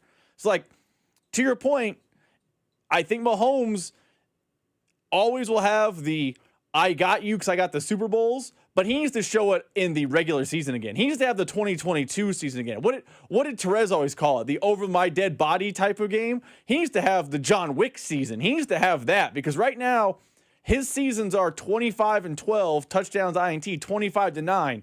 There's nothing bad about that. But Josh Allen's throwing 35 touchdowns. He's throwing for more yards. He has more rushing touchdowns. Like Josh Allen is starting to statistically be better than Mahomes. Mahomes needs to get back to, hey, it's not just my Super Bowls. Look what I can do. Yeah, and the text line's pushing back on it. Absolutely. I just want to have the conversation or not. That's why I'm genuinely curious at how people outside of Kansas City perceive this team.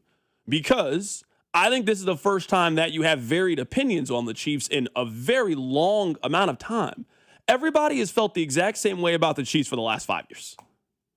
I don't know how you could feel any different about Kansas City. They were clearly the best team for the last 5 years. They've been winning their division. They've been on top of everybody. They've been dominating every big game they've won for the last 5 years or so. This is the first time coming into the season that I think it is legitimately varied opinions on Kansas City, and people just have different perceptions. And that's why coming into the season, this is the first time in which there is no right answer on who the best team is in the AFC for that reason. I think that's what makes the AFC so fun this year. Like, we're filling out our prediction slips and things like that for next week, on social media. And we'll do it on the show next week too. Every division I had to pause and be like, I don't know. Outside the South, you know how I love the Texans. Outside the South, but every other division I was like, you can tell me almost any team in the AFC wins any division, and I don't think you're crazy. I don't think you're wrong. I think there is a real battle everywhere. It is going to be a lot of fun, but I also think it's going to be true parity in a way we haven't seen in a long time. So, yeah, I understand why the text line is pushing back on the conversation. That's perfectly fine. I would be genuinely curious if we asked 10 sports talk hosts if you swap them out, would the Chiefs have been better last year? And I feel like it would have been a legitimate debate from a lot of people. And I think for the first time, at least when it comes to Patrick Mahomes, there is a real debate amongst people outside of Kansas City of resume versus a what have you done for me lately? What have you done over the last 5 years versus what have you done over the last 15 months? I think you've seen a big back and forth on that. All right, Rob, this is what I want you to do on the other side. I want you to write this down. You got a piece of paper? You got a pen? I will write this down. What am I writing down? All right, you ready? Quarterback A is completing 65% of his passes. 65.3, if you would like it. Quarterback A has thrown for 7,515 yards. Quarterback A has 48 touchdowns, 22 interceptions, with a 91.7 quarterback rating. All right? That is quarterback A. Quarterback B is completing 64.8% of his passes. Quarterback B has thrown for 7,706 yards. Quarterback B has thrown 54 touchdowns, 23 interceptions, and has a 90.5 quarterback rating. I will tell you who they are on the other side, but Rob, I want you to tell me which quarterback would you rather have? And we'll have the conversation on the other side. Keep it right here. It's The Drive. You're listening to The Drive with Carrington Harrison, the go-to show for dating advice you didn't ask for. If you got to ask your girl to help on the bill on Valentine's Day, you've done something wrong. On your home for Kansas City sports, 96.5, The Fan. Do you feel like you're just not the man you used to be? Are you experiencing low energy, poor sleep, brain fog, workouts that aren't getting you the gains that you're used to? Maybe the weight's a little bit harder to lose, or the sex drive just isn't where it needs to be. Could be low testosterone. And over at Heartland Men's Health, they have an experienced medical team that specializes in diagnosing and treating low testosterone and other hormonal issues with a personalized treatment plan that may include TRT and other advanced therapies. Many men report having more energy, better workouts, improved sleep, sharper focus, and renewed confidence after treatment. You can take a free low T quiz over at heartlandmenshealth.com, schedule a consultation. You'll receive lab work. You'll renew your results with a licensed medical provider and discuss the treatment options that are right for you. So don't settle for feeling less than your best. Pick up the phone and call this number, 844-447-6600, and call my friends at Heartland Men's Health today, or check out the website, heartlandmenshealth.com. It's time to start feeling like yourself again. Featured therapies are compounded and have not been evaluated nor approved by the FDA. Provider prescription required. See website for details.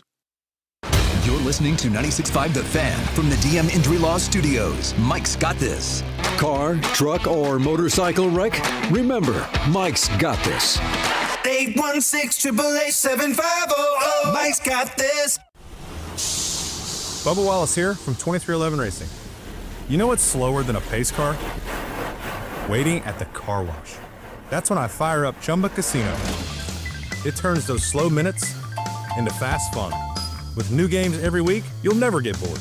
Next time you're stuck in the slow lane, speed up with Chumba. Play now at ChumbaCasino.com. Let's Chumba. Sponsored by Chumba Casino. No purchase necessary. VGW Group. Void where prohibited by law. 21 plus. Terms and conditions apply. Hey, Mom. Now that I have an after-school job, I think I want to buy a drum kit. Okay, Rockstar. Let's look at your account. When kids start making money, Chase has easy-to-use tools and expert bankers to help them learn how to manage it.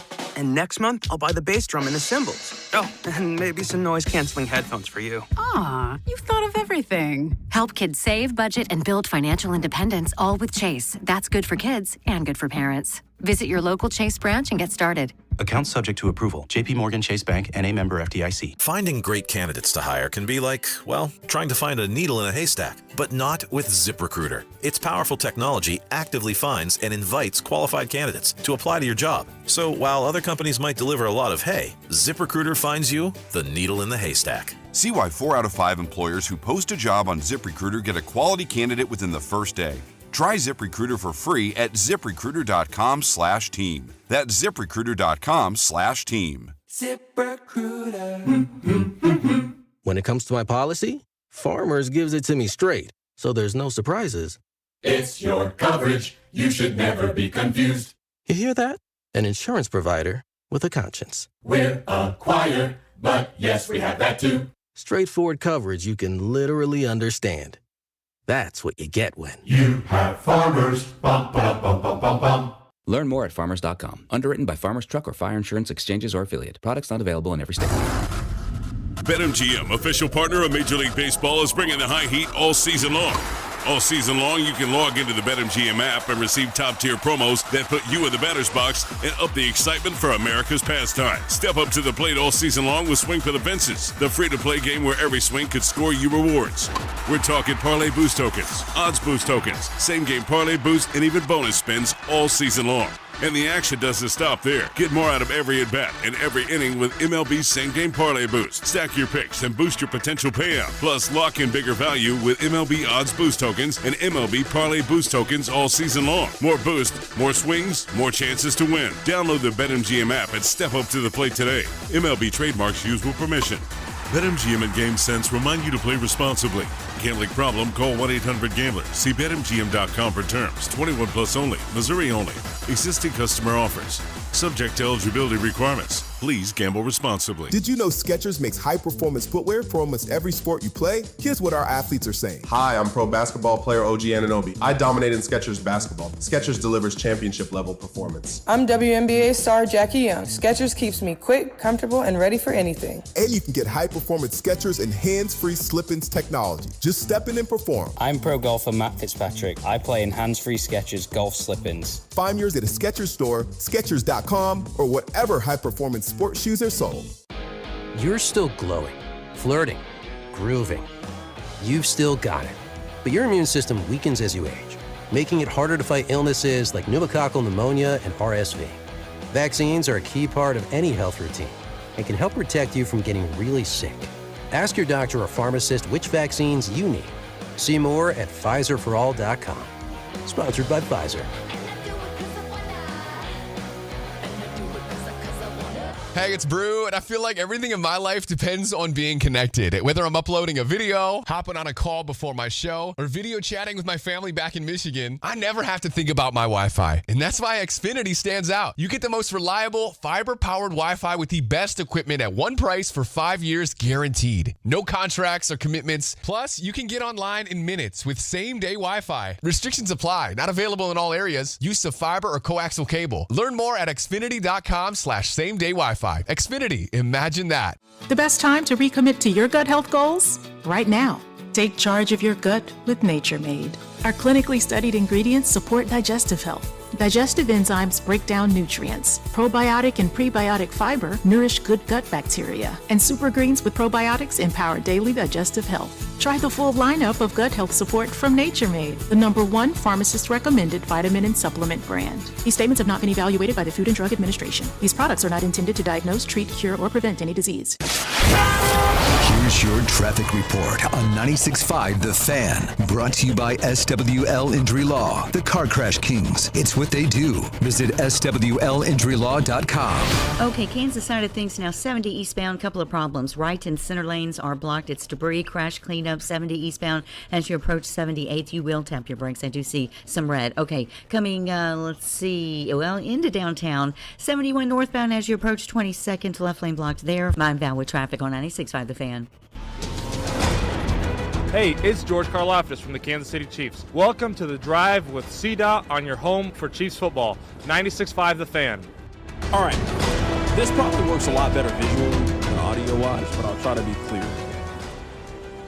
All right. Quarterback A, over the last 2 seasons, has completed 65.3% of his passes. He has thrown for 7,515 yards, 48 touchdown passes, 22 interceptions, and has a 91.7 quarterback rating. Quarterback B has thrown for 64.8 completion percentage, 7,700 yards, 54 touchdowns, 23 interceptions, and has a 90.5 quarterback rating. Now, Rob, I told you to write this down during the commercial break. I did not tell you who they were. Which quarterback would you rather have, quarterback A or quarterback B? Looking at these stats, I feel like I'm about to be caught in a gotcha moment, but game's the game. I would prefer quarterback B. Quarterback A is Patrick Mahomes. Quarterback B is Bo Nix. Now, that's the gotcha moment. Okay, I knew it was coming. Okay, that's perfectly fine. I have 2 questions related to this. Number 1, how do we think this happened? Text line, how do we think this happened? Because I understand injury, but that's part of playing football. How do we think that a quarterback that none of you believe in, it's not like the text line's like, man, I really believe in Bo Nix. He's so great. He has thrown for more yards, more touchdown passes, and has a better yards per attempt and a better quarterback rating than Patrick Mahomes, even though none of us think that quarterback B is better than quarterback A when I told you who they are. How do you think this happened? Now that I told you, you've seen Bo Nix over the last 2 years. You've seen Patrick Mahomes over the last 2 years. You also saw Patrick Mahomes before the last 2 years. Is this Matt Nagy? Is it the wide receivers? What do you think it is that would lead you, without knowing, to pick Bo Nix over Patrick Mahomes, even though you and I both know that's crazy?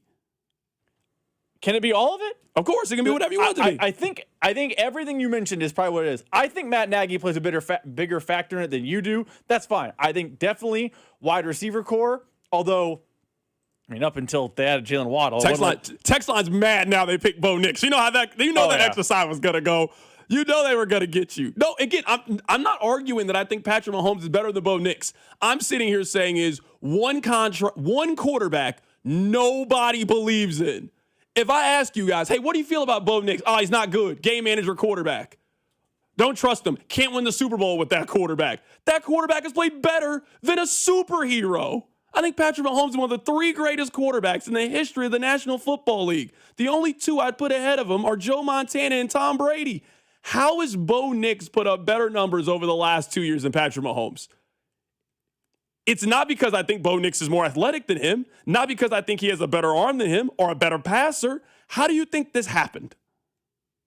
I think it's a little bit of everything. I also tell you, some of the text line saying sample size. Bo Nix doesn't have a sample size beyond 2 years. You can't take his organ stats from 3 years ago. I think it's a little bit of everything. I think it's the wide receiver core. I think it's Matt Nagy.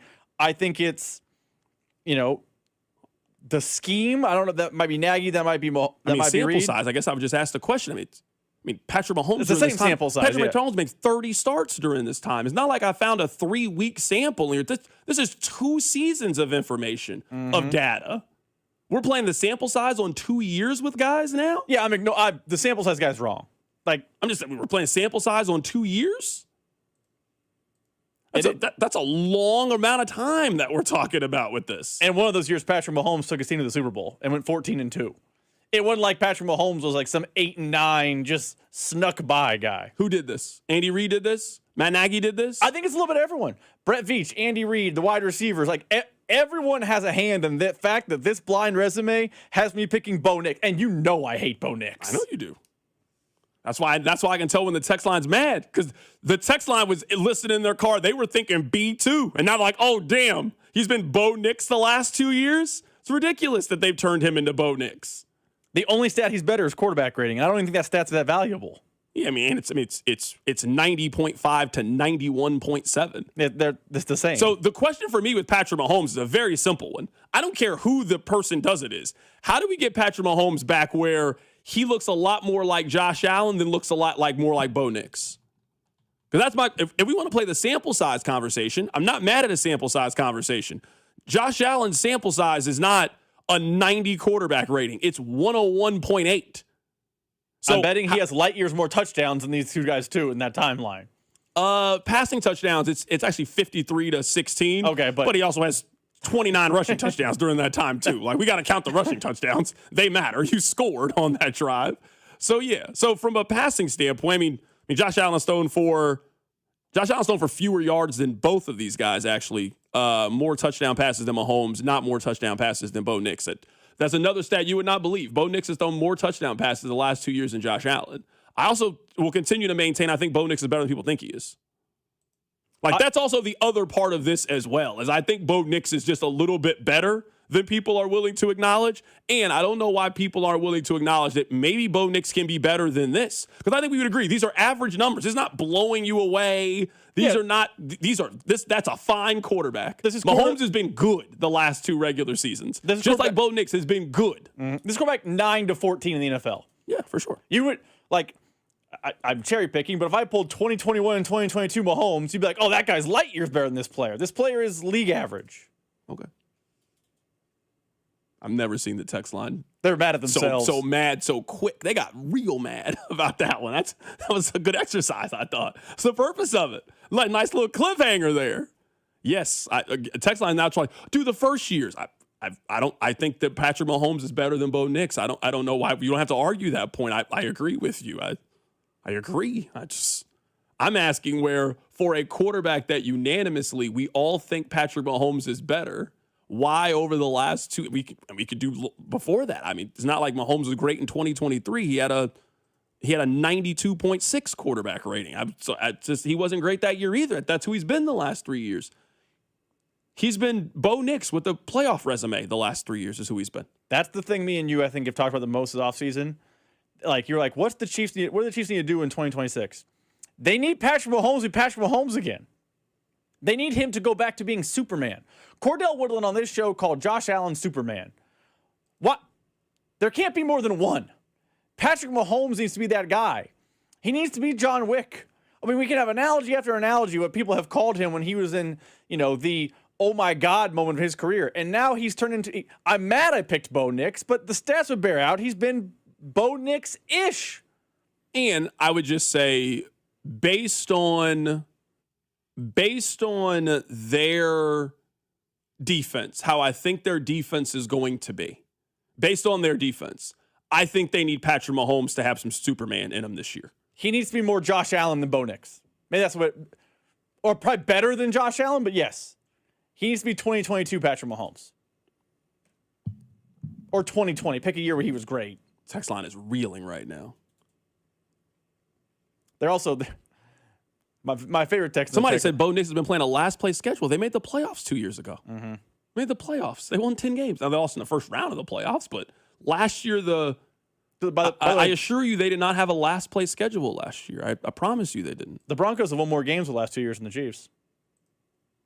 You said that. I didn't say that. I was just talking. If we're going to point out factual things, I was just talking about the quarterbacks. I'm just saying because if we're going to do the 2-year game in that timeline, Bo Nix won 23 games and Patrick Mahomes won 10 or 20. Excuse me. I feel like the text line missed the purpose of the exercise. The purpose was not to tell you that Patrick Mahomes is better than Bo Nix. The purpose is how have they taken one of the 3 greatest quarterbacks in the history of the National Football League and turned him into this?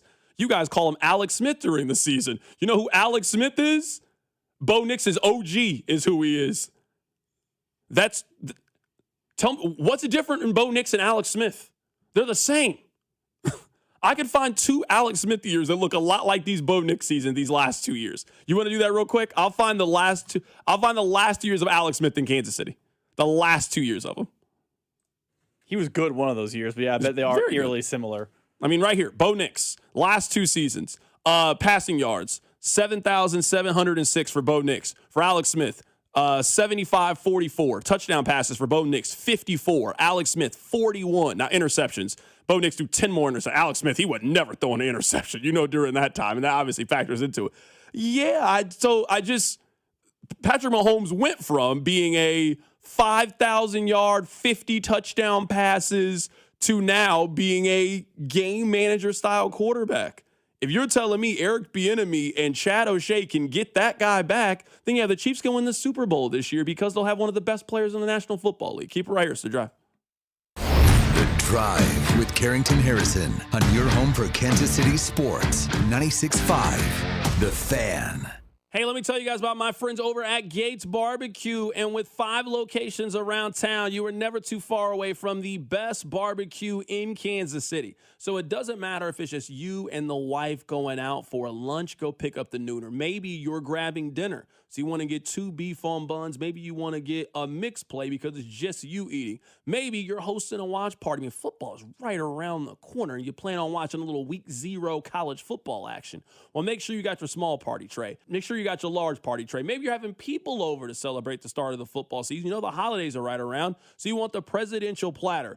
With any Gates order, you got to make sure that the sides are absolutely on point. So you already know about the classic fries. Got to make sure you get the seasoning on there. You got to get the burnt mac. That's starting to be a must every single time I go in there. You get the mac and cheese. They also get the burnt ends. They top it on the macaroni. Let me tell you, it's fantastic. It doesn't matter what your barbecue needs are. With football right around the corner, the holiday right around the corner, make sure that whatever it is, it includes our friends over at Gates Barbecue. Pump up the volume. Business moves fast. Orders roll in, deadlines close in. When you ship with USPS Ground Advantage, you can keep up with confidence. Every package stays in our secure network from dock to door. And with nationwide reach, dependable tracking, and upfront affordable pricing, you get built-in peace of mind. You run the business. We run the routes. Visit USPS.com/Ground Advantage to learn more. Hey, it's Rex here with Rex Buys KC. I get it. Selling your house can sometimes feel overwhelming or scary, right? I've seen it too many times. A homeowner thought they had a deal, only to have the buyer back out at the last minute. That's not how we do business at Rex Buys KC. I'm local, I know Kansas City, and I make sure every deal actually closes like it's supposed to. No hidden fees, no showings, no last-minute surprises, just a fair cash offer and a process you can count on. We buy homes in any condition and judgment-free. So whether your house needs repairs or you just want a fast, hassle-free sale, we can make it happen. If you want certainty, transparency, and someone local who actually delivers, call 816-330-6000 or visit rexbuyskc.com. Rex Buys KC, helping people make smart choices one home at a time. 816-330-6000 or rexbuyskc.com. And Doug. Hot dog! Get your hot dog! Customize and save with Liberty Mutual. Hey, what are you doing? I like your method. Direct, to the point. A little loud, but... Listen, people don't buy car insurance the same way they do hot dogs. Not yet, but both are customizable. Popcorn! Get your popcorn! Hey, this is a hot dog area. And customize and save area. Get a quote at libertymutual.com or with your local agent. Liberty, liberty, liberty, liberty. Brought to you by Duke's Real Mayo. This is the Duke's Country Song. It's a song about good mayo, Duke's Mayo. It'll make any dish sing. Get Duke's Mayo in store. It's got twang. Royals coverage brought to you by Metal by the Foot, your metal project superstore. Whether you're a DIY enthusiast, a contractor, or business owner, Metal by the Foot has the perfect solution for you. Located in KC and Topeka, online at metalbythefoot.com. When you need a piece of metal, remember, metal doesn't have to cost an arm or a leg, just the foot.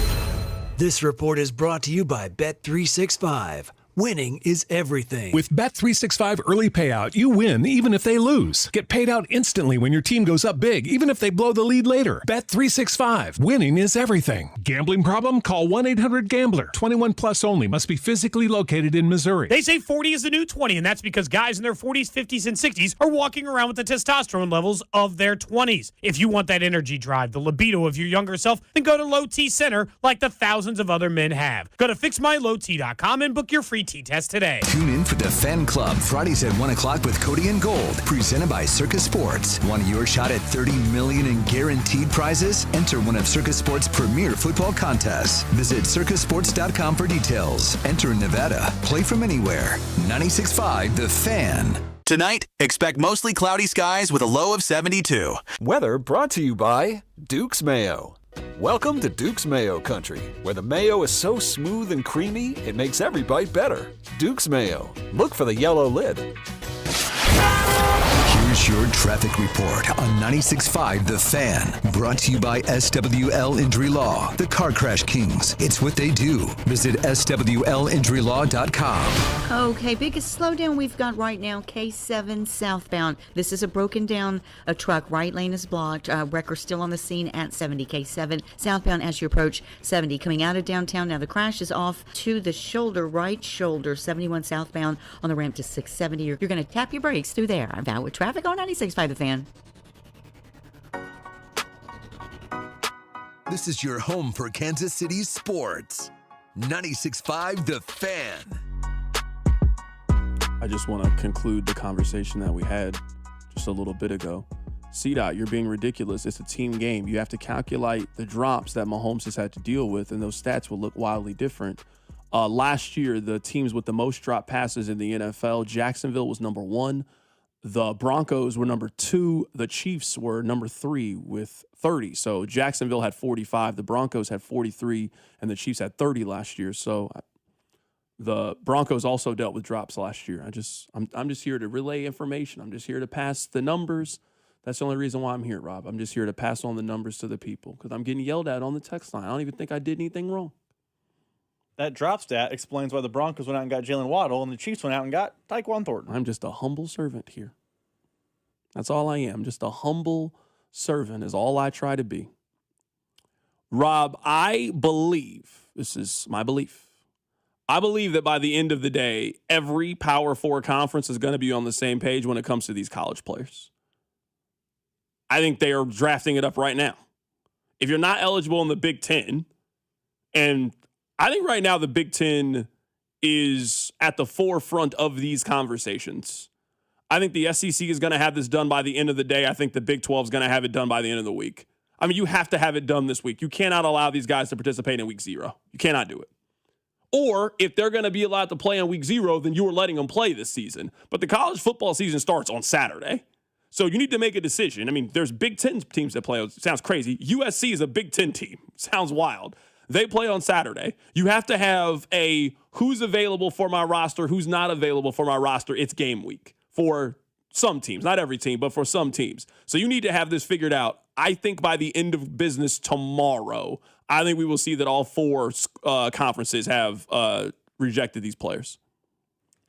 How quickly do then, if you're correct, and I'm not saying you're wrong, how quickly do they turn around and then file lawsuits that the conference is overstepped? Yeah, I just don't know. Because that's basically what has happened historically. Yeah, I guess, but this would, I guess, be the argument, though, is like, how is this different than any level of employment? How is this different than anything that you sign into, right? Like, it's not illegal for you to smoke weed and live in Missouri, but there's definitely some jobs, if you smoke weed, they can fire you, and that's what you signed up for.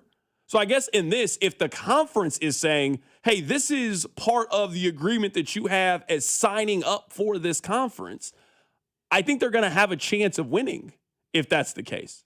I could be wrong. Somebody legal with way more legal expertise could explain this to me. But if the conference is going to enact these rules and they're going to follow it, how is that different than any other organization that you would sign up for that has its own specific set of rules? Like, you sign up for a HOA, you're a part of it. They can tell you to do things that aren't illegal. It's not illegal to have your car parked in front of your house. Your HOA can definitely tell you, hey, you got to move your car. So if this is the rules they've signed up for, I don't know legally if you're going to be able to fight it a whole lot. The only thing I would say is, and I'm far from a legal scholar, is remember the Alabama basketball player, I don't remember his name, Charles, I don't remember that man's last name, who came from the G League, joined, and played. The SEC didn't want that. Greg Sankey was saying, we don't want G League players in college basketball. But Alabama state law superseded the SEC laws. I don't know how that all shakes out and what ranks more, but I think if a state law says he can play, I don't know if the SEC can say, no, he can't play. Yeah, I mean, I honestly don't know, but I guess another question would be sports-related is, how is that any different than the NFL? They have rules for you to be eligible for the NFL. It's collectively bargained, though. For sure. But which is different. I wonder in this entity if the Big Ten is going to say, just like the NFL, in order for you to be a part of our organization, you need to be 3 years removed from your graduating high school class. You can't go directly from Blue Valley Northwest and then go play in the NFL. They won't let you play, like legally. It doesn't matter if they want to draft you or not. You cannot go play for them. So if they have employment restrictions, and I mean, they have tried to challenge it in court. We've seen it before. Claret, Mike Williams, they tried to challenge the NFL rule and say, hey, it's not right. I should be allowed to work. And those laws were held up in court. So, I mean, maybe that ends up just being one of the provisions that ends up happening.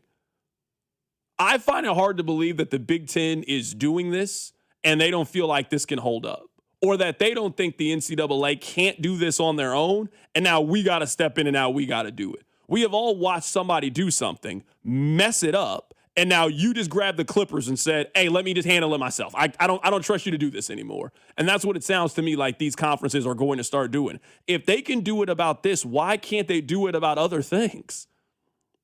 Why can't they do this then? Why can't they enact their own 5-and-5 rule? Why can't they create their own eligibility rules? Hey, in order to play SEC football, these are the restrictions that you need to have. And if you don't have it, you cannot play at one of our member schools.